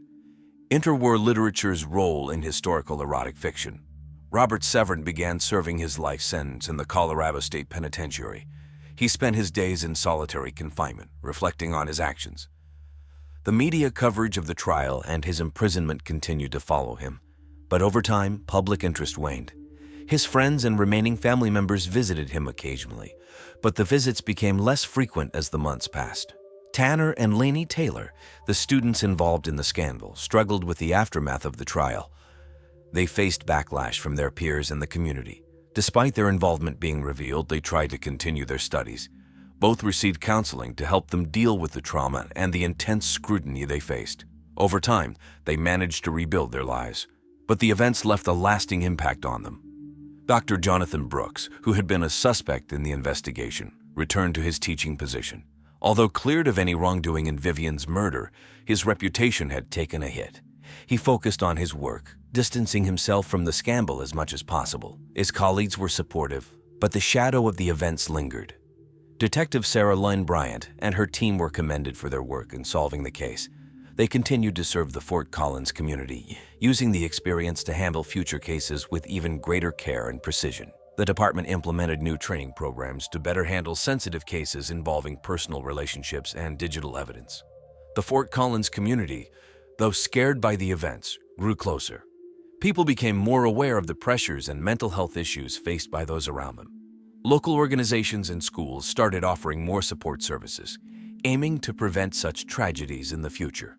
The tragic death of Dr. Vivian Severn revealed a complex web of secrets and lies, ultimately driven by jealousy and obsession. Our victim, Vicki Davis Goderby, was a 28-year-old marketing executive. She possessed a quick wit and a magnetic personality, which drew people to her effortlessly. Vicki's ambition was evident in her dedication to her career, often working late hours to climb the corporate ladder. Despite her professional success, her personal life remained shrouded in secrecy. The classic Southern rumor mill of Charleston, South Carolina swirled about Vicki's alleged sexual involvement with multiple men, including a married man and even a high school student. These rumors, fueled by local chatter at church and iced tea socials, painted a complex picture of a woman entangled in a web of sex and illicit affairs. The gossipy frenzy surrounding her personal life only intensified the intrigue surrounding Vicki.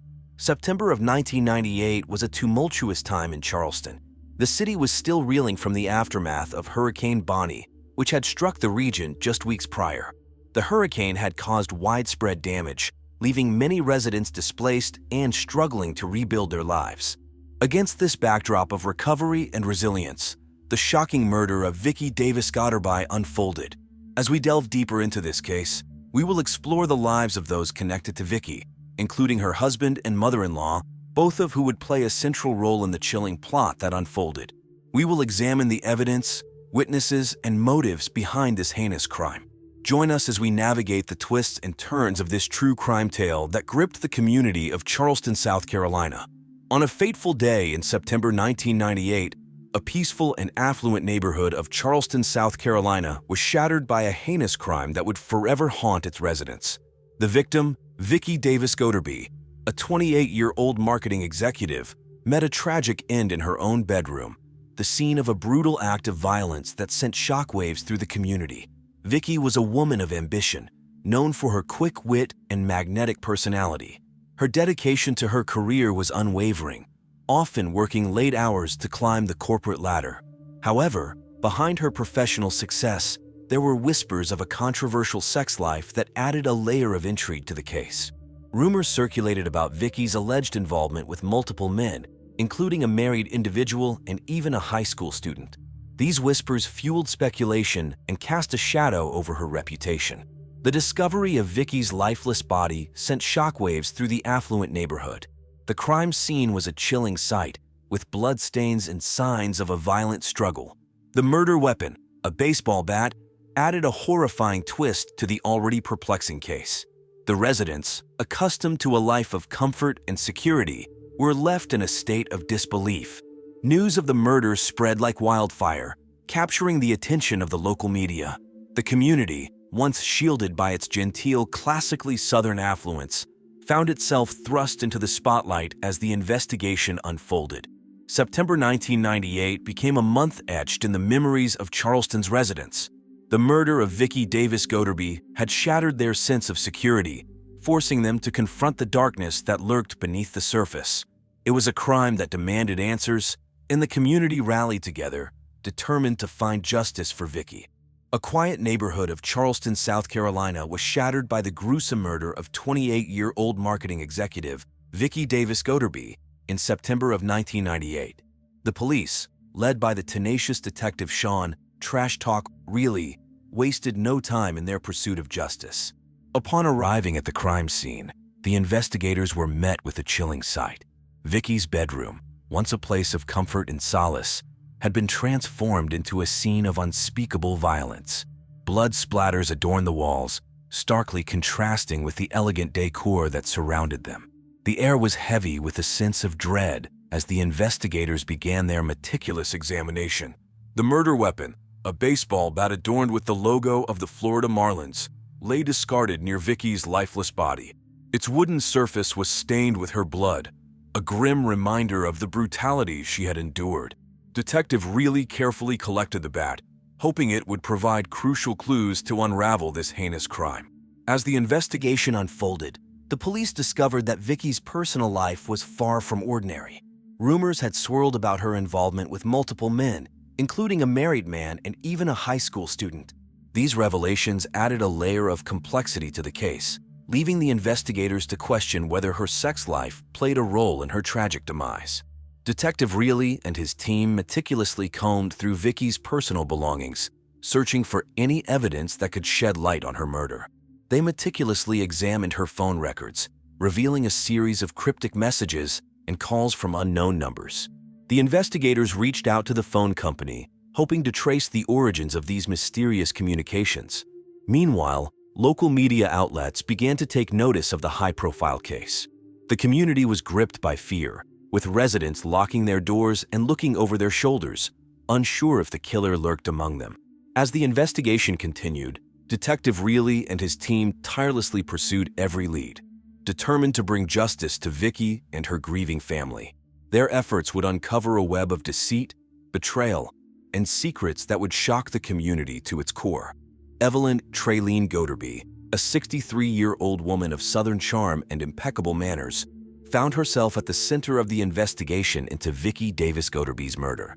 Evelyn, known for her old money background and esteemed reputation, had always presented herself as a pillar of the community. However, beneath her polished exterior, a deep-seated resentment towards her daughter-in-law simmered.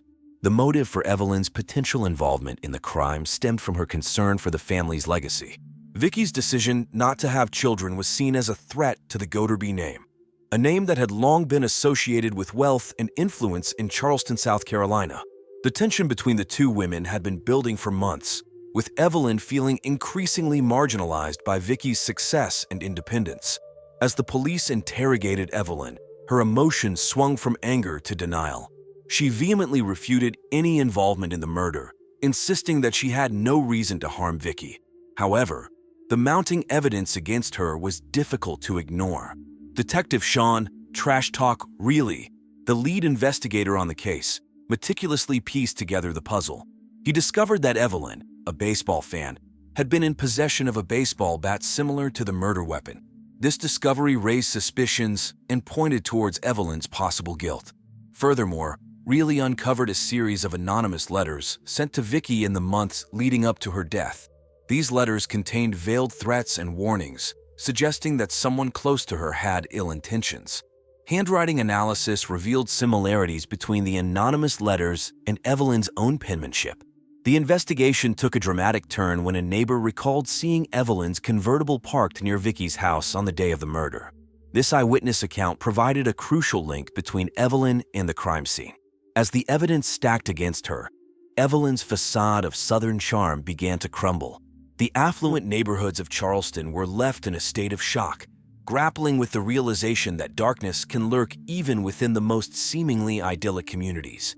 As the investigation into the murder of Vicki Davis Goderby unfolded, the spotlight turned towards her husband, Greg Goderby, a successful patent lawyer. Greg, known for his charm and ambition, had always been deeply devoted to his family's reputation. However, the police began to uncover disturbing details that raised questions about his involvement in this heinous crime. One key point of contention was Vicki's decision not to have children.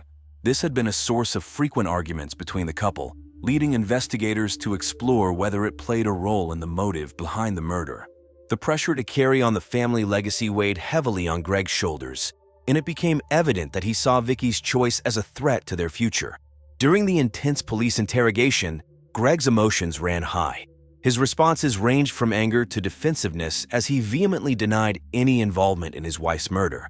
He insisted that he loved Vicki deeply and would never harm her. However, the detectives were not convinced and continued to dig deeper. One crucial piece of evidence that emerged was a series of text messages between Greg and an unidentified woman.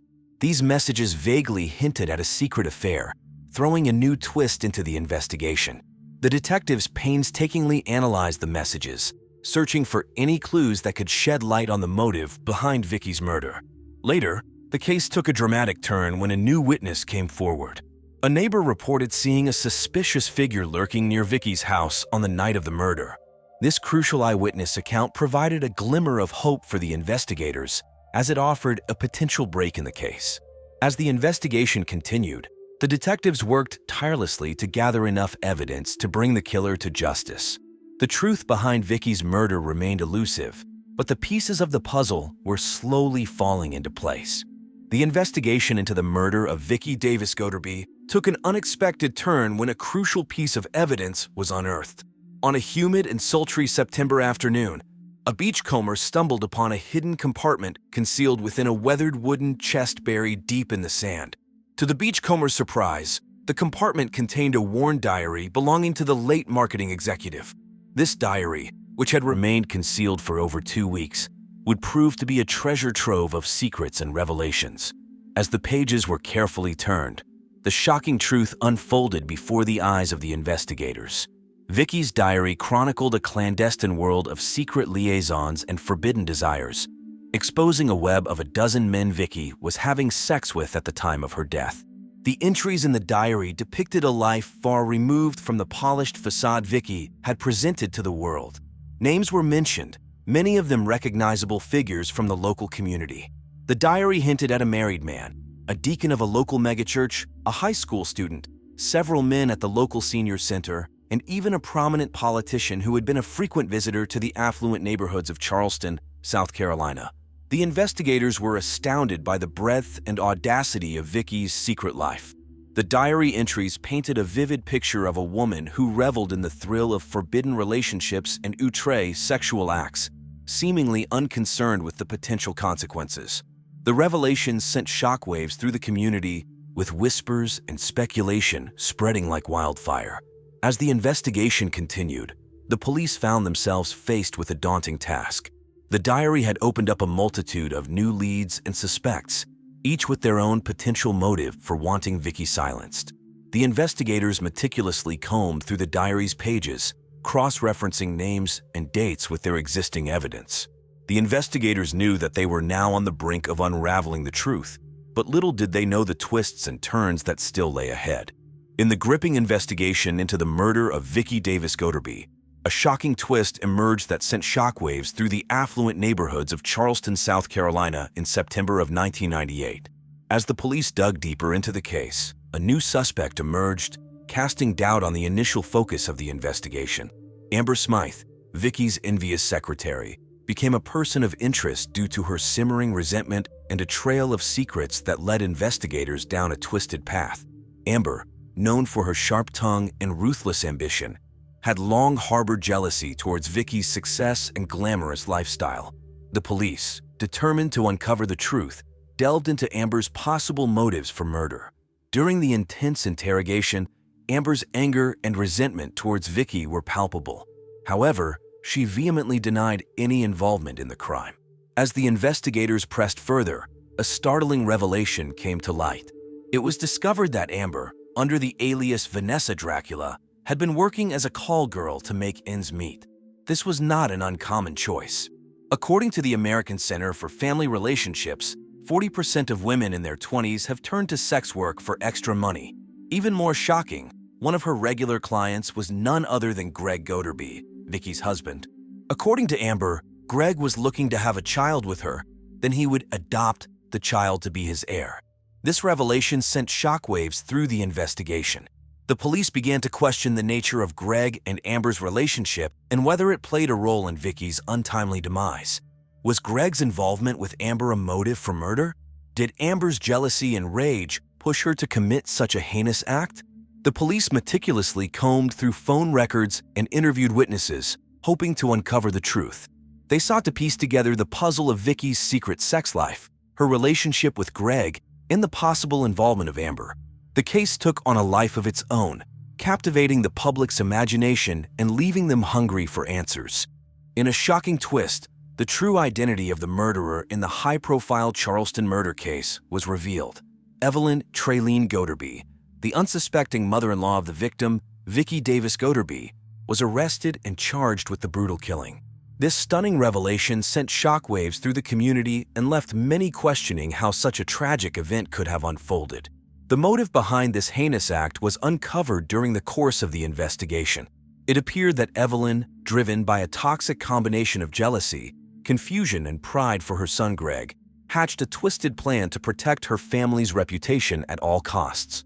On that fateful day in September of 1998, Evelyn, suffering from undiagnosed dementia, mistook Vicki for Amber Smythe, Vicki's secretary, part-time call girl, and her son's lover.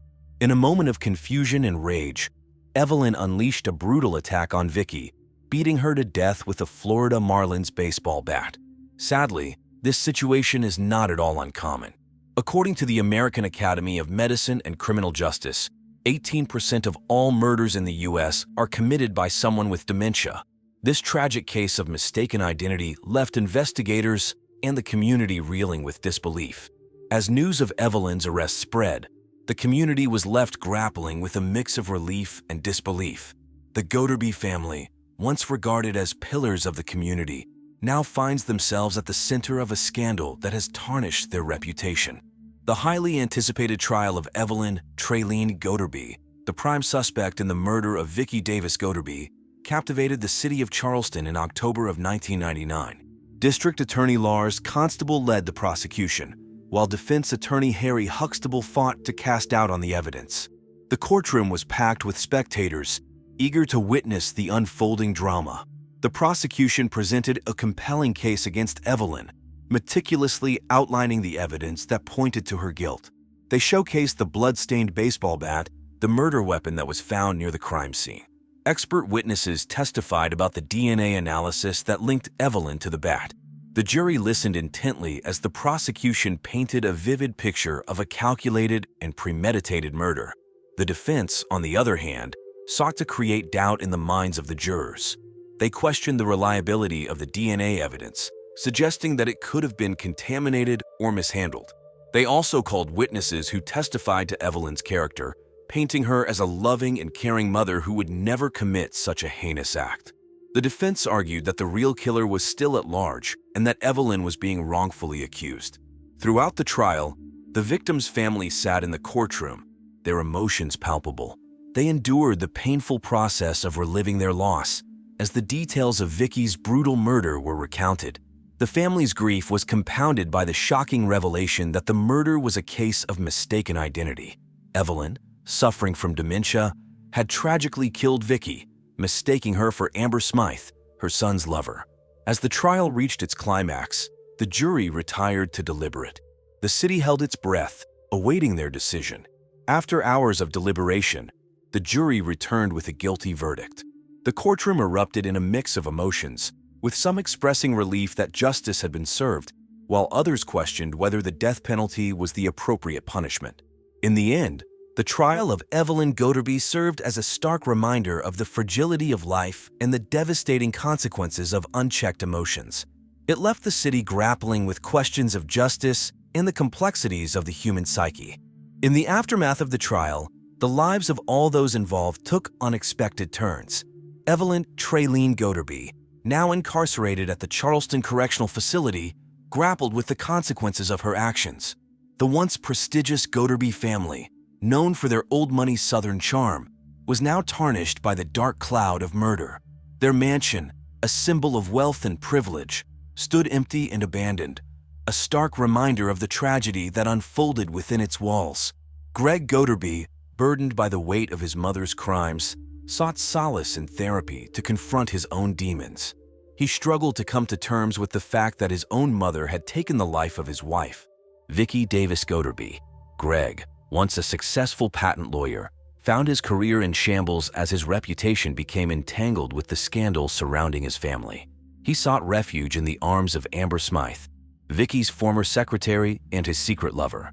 The two eventually married, had 3 children, and settled into a modest home in Helena, Montana, far removed from the southern opulence they once knew.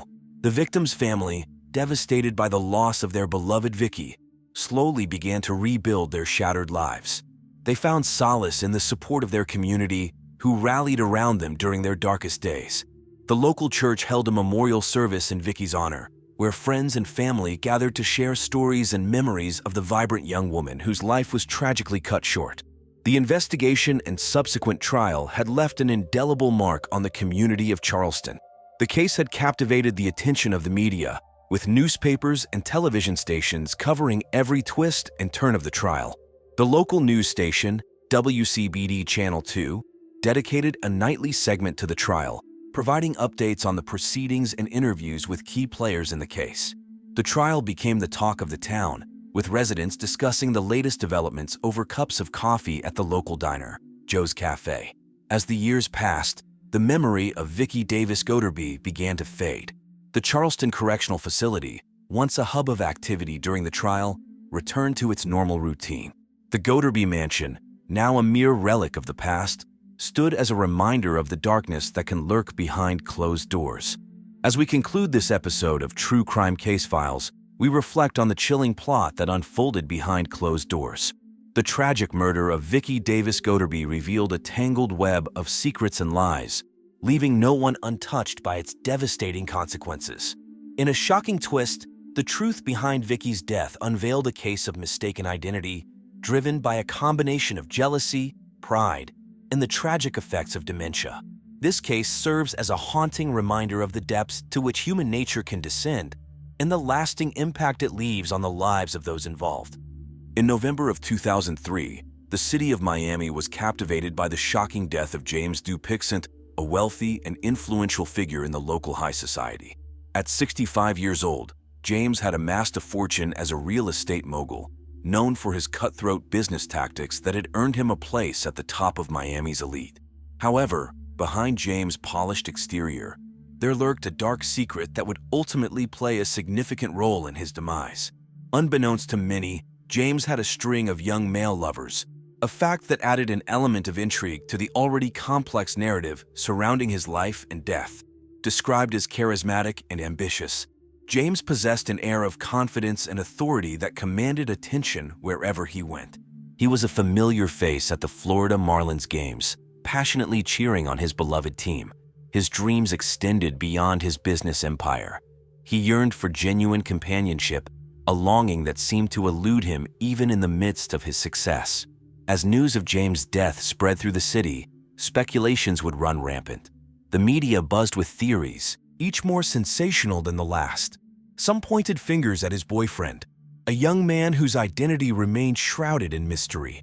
Others suspected his estranged son, with whom James had a strained relationship. Yet, amidst the swirling rumors and conjecture, one question remained.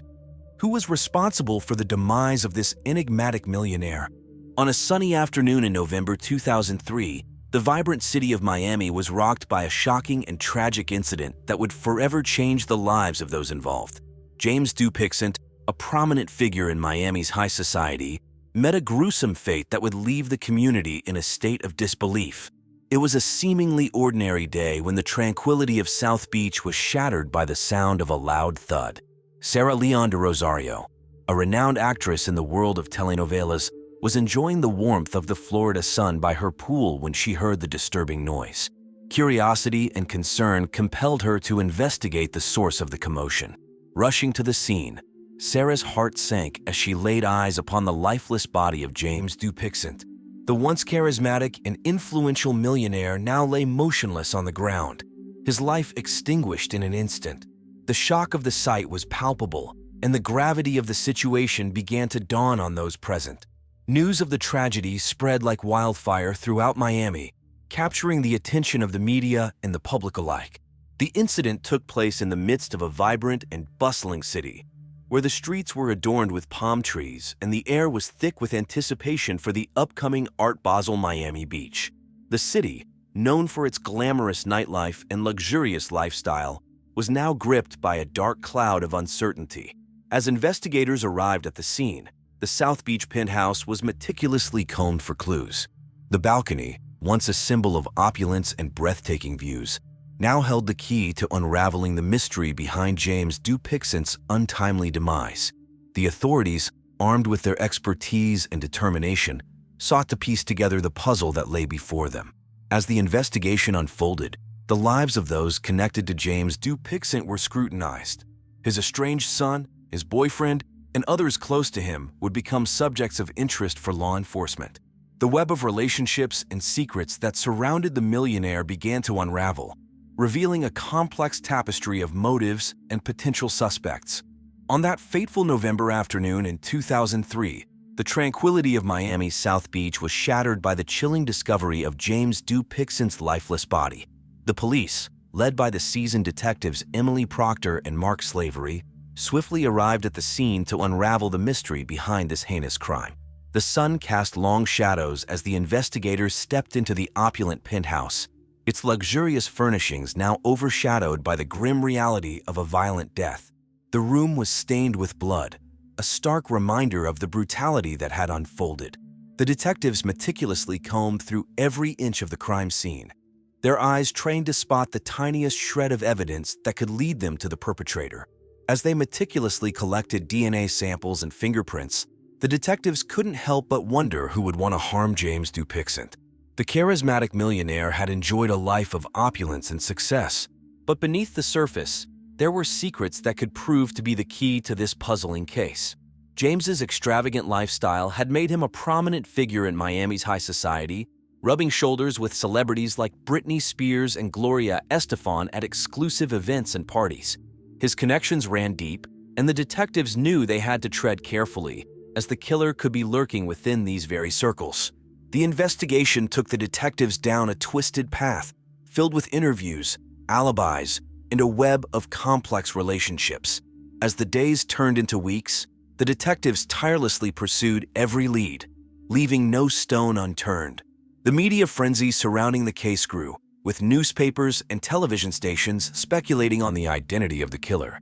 Rumors swirled, implicating James's estranged son, a jealous ex-lover, and even a disgruntled business associate. But amidst the chaos, detectives Proctor and Slavery remained focused. They knew that the truth lay hidden in the intricacies of James's life, waiting to be unearthed. They meticulously analyzed phone records, financial transactions, and surveillance footage, determined to bring justice to the victim and closure to his grieving loved ones. As the investigation continued, the city of Miami held its breath, anxiously awaiting the resolution of this perplexing case. The detectives were determined to crack the code, to find the missing piece that would reveal the identity of the killer and expose the dark underbelly of Miami's high society. The investigation into the mysterious death of millionaire James Dupixent took a dramatic turn when the police turned their attention to Will Cooley, James's latest young boyfriend. At just 25 years old, Will was an aspiring artist known for his free-spirited nature and his passion for Latin American modernism. He had found himself captivated by James's charm and had eagerly embraced the opulent lifestyle that came with dating a wealthy businessman. As the detectives interrogated Will, they probed for any signs of jealousy or anger that might have driven him to commit such a heinous crime. Will, however, remained calm and composed throughout the questioning, vehemently denying any involvement in James's untimely demise. His alibi was supported by several witnesses who confirmed that he was at an art gallery event showcasing his latest collection at the time of the incident. The police, determined to leave no stone unturned, delved deeper into Will's background. They discovered that he had a clean record and no history of violence. Friends and acquaintances attested to his gentle nature and his unwavering dedication to his art. Will's innocence seemed increasingly likely as the investigation progressed.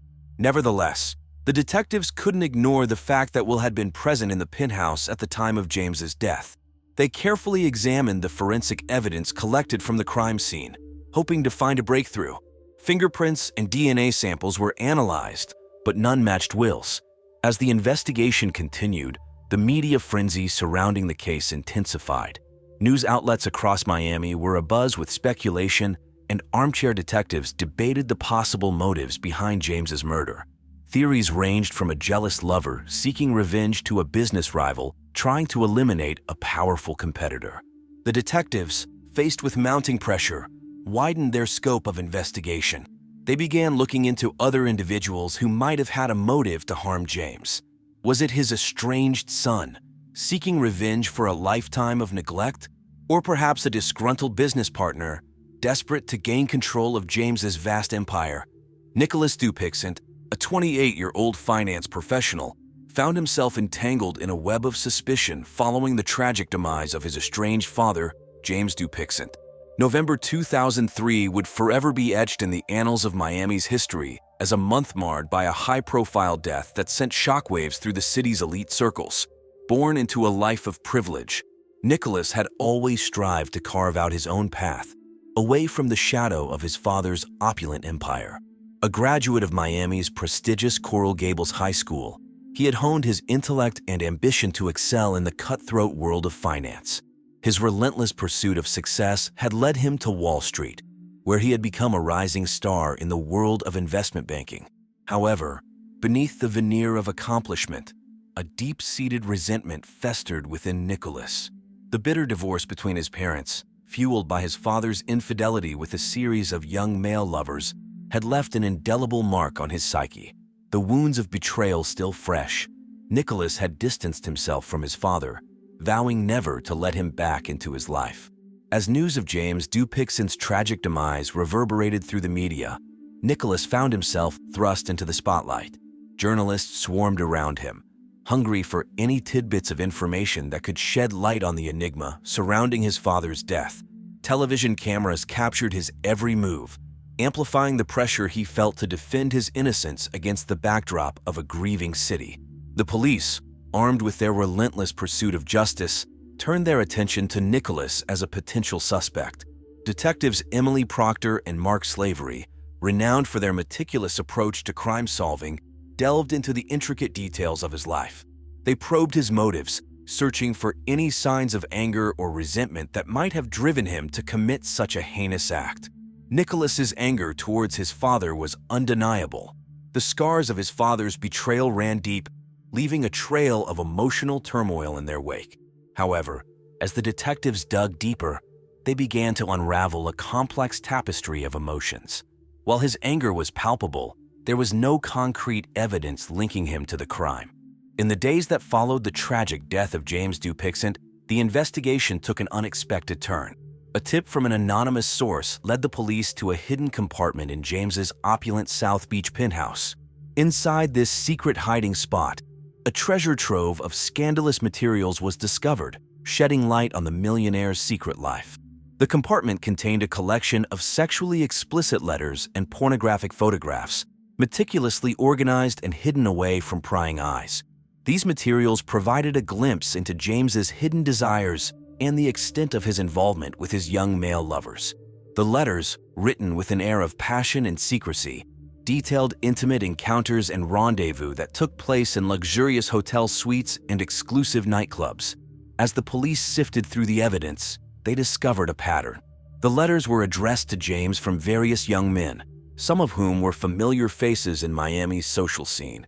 The photographs captured intimate moments, frozen in time, showcasing the allure and magnetism that James possessed. It was evident that he had carefully curated this collection, a testament to his insatiable appetite for sex and the lengths he went to keep his secret life hidden. The investigation took an even more intriguing turn when the police identified some of the individuals featured in the photographs. These young men were not just random acquaintances. They were rising stars in the world of entertainment and fashion. Their faces adorned magazine covers, billboards, and television screens, captivating the public's attention with their beauty and charisma. Rumors began to circulate, fueled by the discovery of this scandalous collection. The media, always hungry for sensational stories, seized upon the opportunity to delve into James's secret life. Tabloid headlines screamed with scandalous details, speculating about the identities of the men involved and the extent of their relationship with the millionaire. As the investigation continued, the police interviewed the individuals featured in the photographs, hoping to unravel the web of deception surrounding James's death. Each interview revealed a different side of the story, as these young men struggled to reconcile their public personas with their private sexual encounters with James. The third suspect in the investigation into the death of millionaire James Dupixent was Brodie Leach-Hallister, a native of Brisbane, Australia, who served as James's personal assistant. Brodie, known for his efficiency and unwavering dedication, had recently become the subject of rumors within James's social circle. Speculation swirled that Brodie had become James's new lover, causing jealousy and potentially providing a motive for murder. During the police interrogation, Brodie maintained a professional demeanor, answering questions with precision and clarity. However, beneath his composed exterior, there seemed to be a hidden desire for a life of luxury and excitement. Brodie's background investigation revealed that he had grown up in a wealthy neighborhood in Brisbane, far from the glamorous world of Miami's high society. After completing his degree at the University of Queensland, Brodie decided to pursue his dreams in the United States, landing a job as a personal assistant to a wealthy businessman in New York City. It was during his time in the Big Apple that he first heard about James Dupixent, a prominent figure in the real estate industry. Driven by ambition and a desire for a better life, Brodie made the bold decision to relocate to Miami and seek employment with James. He saw this opportunity as a stepping stone to a more glamorous and exciting existence. Little did he know that his path would intersect with James's mysterious death. Brodie's relationship with James was characterized by professionalism and efficiency. He managed James's schedule, organized his appointments, and ensured that his business affairs ran smoothly. However, whispers among James's inner circle suggested that their professional relationship had evolved into something more intimate. As the investigation delved deeper into Brodie's personal life, it was discovered that he had a penchant for luxury brands and a taste for the finer things in life. It seemed that Brodie had become enamored with the glamorous lifestyle that James embodied. The police meticulously examined Brodie's financial records, looking for any evidence of financial gain or unusual transactions that could link him to the crime. They also interviewed friends and acquaintances from Brodie's past, hoping to uncover any hidden motives or connections to the case. The shocking truth behind the murder of James Dupixent, the Miami millionaire, was finally revealed. After an extensive investigation, it came to light that the killer was none other than Will Cooley, James's boyfriend. But what makes this revelation even more astonishing is the fact that Will was also James's secret son, a fact that was unknown to everyone involved. The story begins in 1977, when James had a brief affair with the famous Brazilian painter Diana Brices Cooley. Little did he know that this affair would result in the birth of Will, a secret that was kept hidden to James until his death. It was this horrifying revelation of his true paternity that drove Will to commit the tragic act of killing his own father/boyfriend. The police pieced together the evidence meticulously, connecting the dots that led to Will's arrest. The moment of his capture was filled with tension as the truth unraveled before their eyes. The arrest of Will left the Dupixent family shattered. Their grief mingled with shock and confusion at finding out about a new family member in such a horrifying way. The revelation of the murderer's identity brought closure to some, but it also reopened old wounds, leaving the family grappling with the complexity of their emotions. They were left to mourn not only the loss of James, but also the loss of the relationship they could have had with Will, had they known the truth earlier. The trial that followed the shocking murder of James Dupixent captivated the South Florida, as people eagerly awaited justice for the millionaire's untimely demise. District Attorney Francine Villagra led the prosecution, presenting a compelling case that shed light on James's secret life and the motive behind his murder. Attorney Ulrich Capobianco, representing the defense, fought to unravel the complexities of the case and ensure a fair trial. The courtroom was filled with tension as the trial unfolded. Witnesses took the stand, recounting their interactions with James and the suspects. The prosecution presented evidence, including the explicit letters and pornographic photographs found in a hidden compartment of James's penthouse. These shocking revelations provided a glimpse into the dark secrets that James had kept hidden from the world. The defense argued that there were other potential suspects and questioned the validity of the evidence presented. They highlighted the strained relationship between James and his estranged son, Nicholas Dupixent, as a possible motive for the crime. The defense also questioned the reliability of the DNA and fingerprint evidence, suggesting that it could have been contaminated or tampered with. Throughout the trial, the Dupixent family sat in the courtroom, wearing Florida Marlins uniforms in honor of their loved one, their emotions raw as they relived the pain of their loss. The guilty verdict brought a mix of relief and sorrow. Will Cooley, James's lover and secret son, was sentenced to 7 years in prison for the murder. Some felt that the punishment was too lenient given the heinous nature of the crime, while others believed it was a just outcome. The impact of the trial rippled through the victims' friends and family, forever altering their lives. They found solace in the memories of their loved one and the support of their community. The media frenzy surrounding the case slowly subsided, but the tragedy of James Dupixent's murder left an indelible mark on the city of Miami. Following the shocking conclusion of the trial, the lives of those involved in the murder of James Dupixent took unexpected turns. Will Cooley, the murderer and secret son of the victim, found himself grappling with the weight of his actions behind prison bars.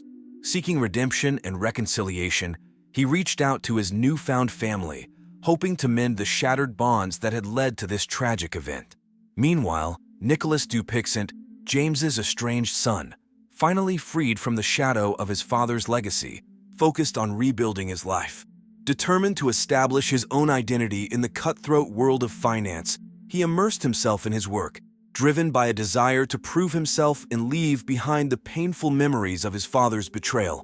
Brody Leach Hallister, the personal assistant who had unwittingly become entangled in this web of deception and violence, embarked on a journey of self-discovery. No longer content with the confines of his role as a mere employee, he sought a life beyond the boundaries of his past. Inspired by the events that unfolded, he decided to pursue his passion for photography, capturing the beauty and complexity of the world around him. In November 2003, the city of Miami was forever marked by the tragic death of James Dupixent. The echoes of his life and the events surrounding his murder continued to reverberate through the lives of those involved. The impact of this chilling crime would forever shape their futures, reminding them of the fragility of life and the consequences of their actions. And so concludes our investigation into the tragic death of James Dupixent. This case serves as a stark reminder of the complexity of human relationships and the devastating consequences they can sometimes bring. Albert Rizzy, a respected and hardworking man, was at the center of this shocking crime. At the age of 49, Albert held the esteemed position of bank manager at a local financial institution. Known for his unwavering dedication to his job, he had earned the admiration and respect of both his colleagues and friends. Albert's integrity and reliability had made him a pillar of the community. However, beneath the facade of professional success, Albert struggled with insecurities in his personal life, particularly within his marriage to Joanna Rizzy. Their relationship had been on shaky ground for months, with rumors circulating among their close-knit circle of friends. These rumors of infidelity whispered through the town, leaving a trail of broken trust in their wake. Despite the outward appearance of a happy marriage, whispers of tension and discontent filled the air. As we delve deeper into the life of Albert Rizzy, we uncover a man haunted by the demons of his own making. Friends recall his frequent visits to local bars, seeking solace in the bottom of a glass. The strain of his failing marriage and mounting work pressure weighed heavily on his shoulders, leaving him vulnerable and exposed. The summer of 1982 was a tumultuous time in Carmel, Indiana. The town was abuzz with excitement over the upcoming Carmel Fest, an annual event that brought the community together in celebration. Amidst the cheerful atmosphere, a dark cloud loomed over the Rizzy household, casting a shadow on their once idyllic life. The murder of Albert Rizzy would send shockwaves through the town, leaving everyone questioning who could have committed such a heinous act. The quiet town of Carmel, Indiana, known for its picturesque neighborhoods and tight-knit community, would now be thrust into the spotlight. The residents, once feeling safe and secure, were now gripped by fear and uncertainty. Join us as we unravel the twisted web of secrets and lies that led to the tragic demise of Albert Rizzy. Stay tuned. We will delve deeper into the investigation and the shocking revelations that emerged. The tranquility of Carmel, Indiana's suburban neighborhood was shattered on the sunny morning of June 2, 1982, when a shocking and horrifying discovery was made. It was a day that would forever be etched in the memories of those who lived there.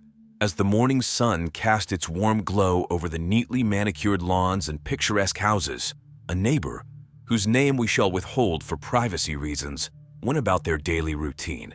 Little did they know that this seemingly ordinary day would soon take a chilling turn.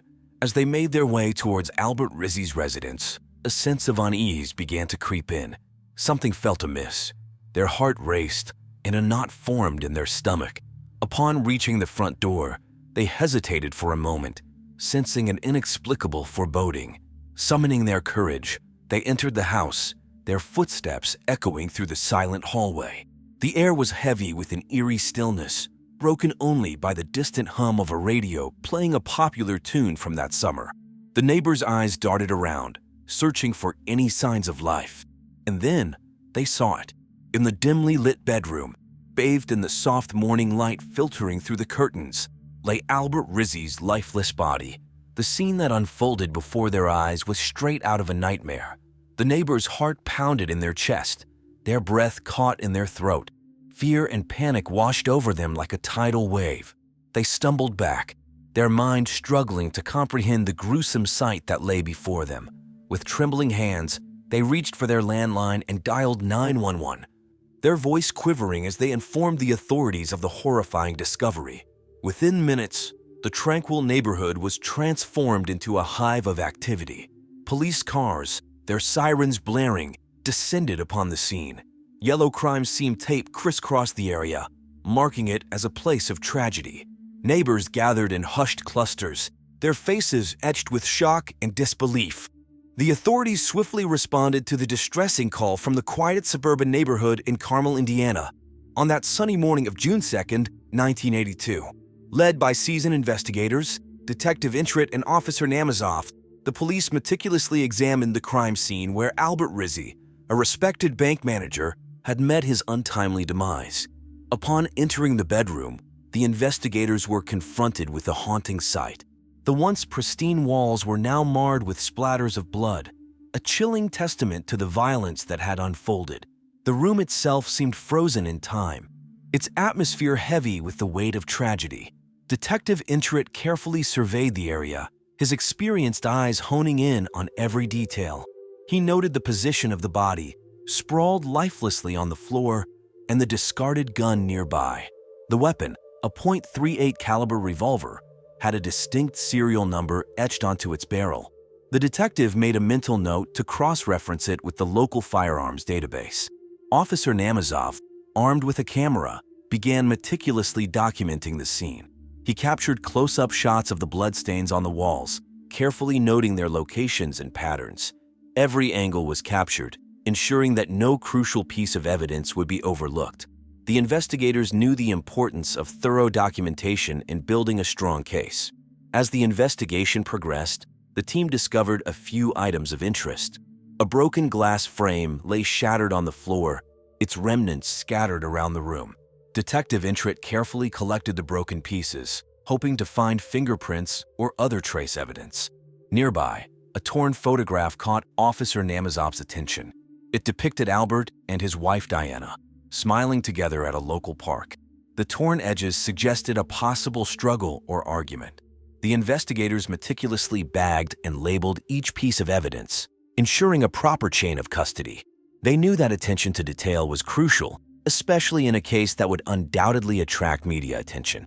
The local newspapers, such as the Carmel Gazette, eagerly awaited updates on the investigation, and the police were determined to provide them with accurate information.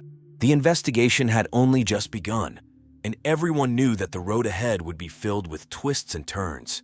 The investigation into the tragic murder of Albert Rizzy initially led to his wife, Joanna Rizzy, as the prime suspect. Joanna, a 43-year-old woman of elegance and sophistication, had long been dissatisfied with her marriage to Albert. Behind closed doors, she sought solace and excitement in the arms of her lover, Jason Mulholland. As police delved deeper into Joanna's life, they discovered a web of deceit and betrayal. Her affair with Jason had been ongoing for months, unbeknownst to Albert. The clandestine meetings between Joanna and Jason took place in various locations around Carmel, Indiana, adding an air of secrecy to their illicit relationship. During the course of the investigation, police uncovered a series of sexually explicit love letters exchanged between Joanna and Jason. These letters, filled with graphic details of sex acts and promises of a future together, shed light on the depth of their affair. They also found evidence of expensive gifts exchanged between the two lovers, including a gold necklace from Tiffany & Company, a popular jewelry store in June of 1982. When confronted with the evidence, Joanna initially denied any involvement in her husband's murder. However, under the relentless questioning of the police, she eventually broke down and confessed to her role in the affair. She admitted to hating Albert, driven by her desire to be free from the constraints of her marriage, but not to the murder. Joanna's confession of hatred and forbidden love sent shockwaves through the community, as the once respected wife and mother was revealed to be a cold-blooded adulteress. The media frenzy surrounding the case intensified, with headlines in local newspapers such as "Love Gone Wrong," "The Carmel Murder Scandal," and "Betrayal and Bloodshed: The Dark Side of Suburbia." Our second suspect in the murder of Albert Rizzy was Jason Mulholland, a 21-year-old student at Ball State University. Jason, a charismatic young man with a penchant for adventure, found himself entangled in a web of love, deceit, and greed. Born and raised in the confining and very Midwestern surroundings of Muncie, Indiana, Jason was no stranger to the allure of the big city. He yearned for a life beyond the confines of his small-town upbringing, dreaming of fast cars, designer clothes, and the glamorous lifestyle he believed he deserved. It was this desire for wealth and luxury that drew him to Joanna Rizzy, Albert's wife. Joanna, a sophisticated and elegant woman, seemed to embody everything Jason desired. Her refined taste and impeccable style captivated him, and he saw in her an opportunity to escape the ordinary. Their clandestine affair provided a thrilling escape from the monotony of Jason's college life, a taste of the high society he craved. But as the investigation unfolded, the police began to uncover a darker side to Jason's involvement. Financial gain appeared to be a motivating factor in the murder of Albert Rizzy. The authorities discovered a series of incriminating messages exchanged between Jason and Joanna, discussing their plans to inherit Albert's substantial fortune. As the police subjected Jason to intense interrogation, his facade of innocence began to crumble. During the interrogation, Jason's demeanor shifted from confident to nervous. Beads of sweat formed on his forehead as he struggled to maintain his composure. His voice trembled as he attempted to explain his involvement, each word laced with desperation. "I never intended for things to go this far," Jason confessed, his voice barely above a whisper. "I was blinded by my own desires, and I let greed consume me, but I never wanted anyone to get hurt." The investigators pressed further, seeking to uncover the full extent of Jason's role in the murder. As they delved deeper into his background, they discovered a troubling pattern of reckless behavior and a disregard for the consequences of his actions. With mounting evidence against him, Jason's fate hung in the balance. As the investigation continued, the truth behind Albert Rizzy's murder slowly came to light. The police meticulously pieced together the puzzle, connecting the dots that would ultimately lead to justice. In the investigation into the murder of Albert Rizzy, the Carmel Police Department uncovered a significant breakthrough. On the morning of June 15, 1982, at approximately 9:30 a.m., Officer Roger Kraftwerk was conducting a routine search of the wooded area near the crime scene when he stumbled upon a discarded shoebox hidden beneath a dense thicket of bushes.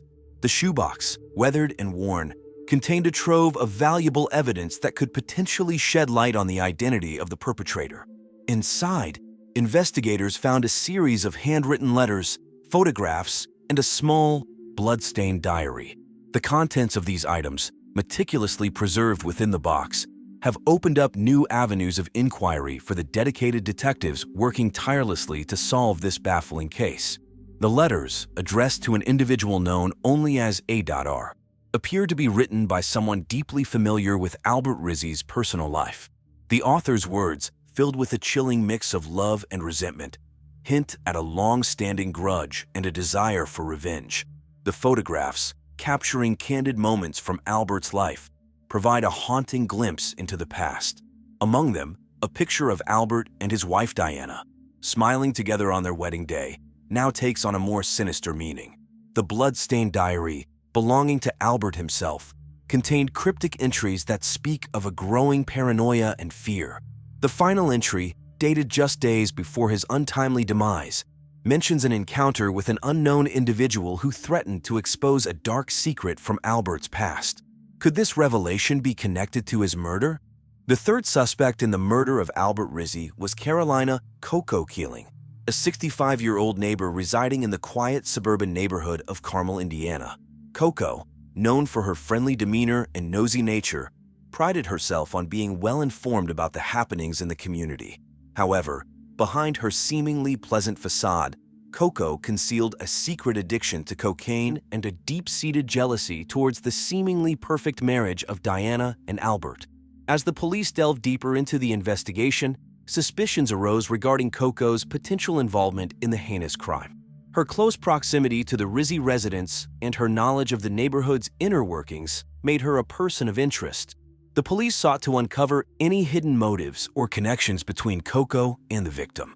During the intense interrogation, Coco's demeanor shifted from friendly neighbor to a woman on edge. Her eyes darted nervously as she answered the investigators' questions. She claimed to have no knowledge of the events leading to Albert's murder, expressing shock and disbelief at the news of his untimely demise. However, the investigators were not easily swayed. They probed deeper, presenting Coco with evidence that contradicted her initial claims of innocence. They discovered that Coco had been seen in the vicinity of the Rizzy residence on the morning of June 2nd, the day Albert's lifeless body was discovered. Witnesses reported seeing Coco acting suspiciously, her usually friendly demeanor replaced with an air of unease. Furthermore, the police uncovered a series of phone calls between Coco and Diana in the days leading up to the murder. The content of these calls raised eyebrows, as they involved discussions about Albert's financial affairs and the possibility of a life insurance policy. The investigators suspected that Coco, driven by her addiction and jealousy, may have been entangled in a sinister plot to eliminate Albert for personal gain. As the interrogation intensified, Coco's initial denials began to crumble. She broke down, confessing to her involvement in the murder. Coco revealed that she had been manipulated by someone in the Rizzy family who promised her a share of the life insurance payout in exchange for her assistance.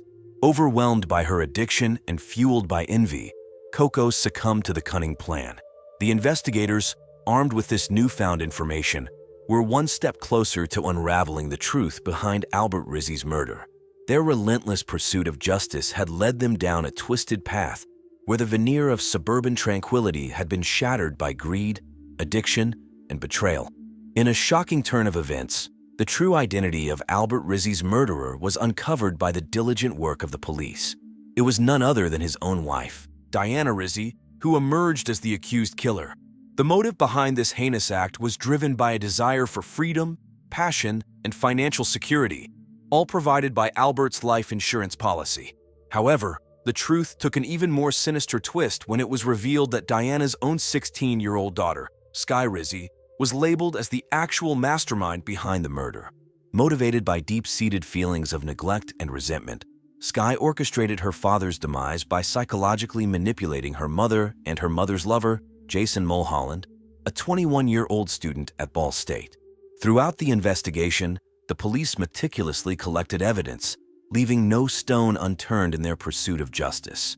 They discovered a trail of incriminating phone calls exchanged between Sky, Diana, and Jason, detailing their sinister intentions. Additionally, surveillance footage from a nearby convenience store captured the pair purchasing the murder weapon, a gun, just days before the crime took place. The police investigation uncovered a web of deceit and betrayal that had been carefully woven by this trio. Diana's and Jason's arrest left the community in a state of disbelief, as they struggled to comprehend how a seemingly devoted wife and mother could be capable of such a heinous act. The shockwaves reverberated through the quiet suburban neighborhood of Carmel, Indiana, where the Rizzy family had once resided. In the aftermath of this shocking revelation, the community of Carmel, Indiana, was left to heal and rebuild. The wounds inflicted by this tragic event would take time to mend, as the echoes of this true crime case would forever resonate within the hearts and minds of those who were touched by it. In the summer of 1982, the small town of Carmel, Indiana became the epicenter of a gripping murder trial that captivated the state of Indiana. The courtroom, adorned with its polished oak panels and imposing judge's bench, was transformed into a stage where justice would ultimately prevail. The prosecution, led by the tenacious district attorney, Eric Swift, presented a compelling case against Diana Rizzy, the accused murderer. With meticulous attention to detail, Eric Swift meticulously pieced together the evidence, revealing the depth of Diana's betrayal. The courtroom buzzed with anticipation as he painted a vivid picture of her motive, a desire for freedom, passion, and financial security provided by her husband Albert's life insurance policy. The defense, represented by the seasoned attorney Elizabeth Holmes Narwhal, fought tooth and nail to establish doubt in the minds of the jury. Holmes Narwhal skillfully questioned the credibility of the prosecution's witnesses, highlighting inconsistencies in their testimonies. She argued that the evidence was circumstantial at best, and that Diana was being unfairly scapegoated for a crime she did not commit. As the trial progressed, the tension in the courtroom was palpable. Witnesses took the stand, recounting their interactions with Diana, Skye, and Jason. The jury listened intently, their eyes fixed on the unfolding drama. The media, hungry for sensational stories, filled the courtroom benches, their pens scribbling furiously as they captured every twist and turn. After days of riveting testimony, the jury retired to deliberate. The nation held its breath as they weighed the evidence and deliberated on Diana's fate. Finally, after what seemed like an eternity, the jury returned with their verdict. Diana Rizzy was found guilty of first-degree murder. The courtroom erupted in gasps and whispers as the reality of the verdict sank in. Diana's face remained stoic, betraying no emotion. The judge, his voice filled with authority, pronounced the sentence: life imprisonment without the possibility of parole. As the media frenzy subsided and the town slowly returned to its normal rhythm, Riverton was left to pick up the pieces. The impact of the trial reverberated through the community, forever altering the lives of those involved. Following the conclusion of the highly publicized trial, the lives of those involved were forever changed.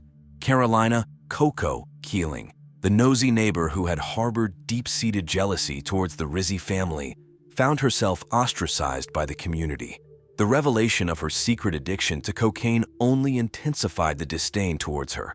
The local newspaper, the Indianapolis Gazette, ran a scathing expose on Coco's double life, further tarnishing her already damaged reputation. She retreated from public view, seeking solace in the anonymity of her small apartment. Skye Rizzy, the 15-year-old daughter of the victim and the accused mastermind, faced a long and arduous road to redemption. Plagued by feelings of neglect and resentment, her involvement in her father's murder shocked the community to its core. The media frenzy surrounding the trial painted Skye as a troubled and misguided teenager. The local television station, Wish TV, aired a special report on the impact of the trial on Skye's life, delving into her troubled life and the psychological factors that led to her involvement in the crime. There were even rumors she would be played by Drew Barrymore in a made-for-TV movie. Skye was placed in a juvenile detention center where she underwent intensive therapy and counseling in an attempt to rehabilitate her. Jason Mulholland, the young lover of Diana Rizzy, faced a bleak future. His dreams of a luxurious lifestyle were shattered as he found himself behind bars. The local radio station, WFBQ-FM, covered Jason's sentencing, highlighting the role he played in the heinous crime. With his youthful charm now overshadowed by his criminal actions, Jason struggled to come to terms with the consequences of his choices. The loss of Albert Rizzy, a beloved member of the community, left a void that could never be filled. The local church, St. John's Episcopal Church, held a memorial service to honor Albert's memory, providing solace to his grieving family and friends. The community rallied around the Rizzy family, offering support and condolences during their time of need. As the months passed, the small town of Carmel, Indiana returned to its usual rhythm, but the scars of the tragedy remained.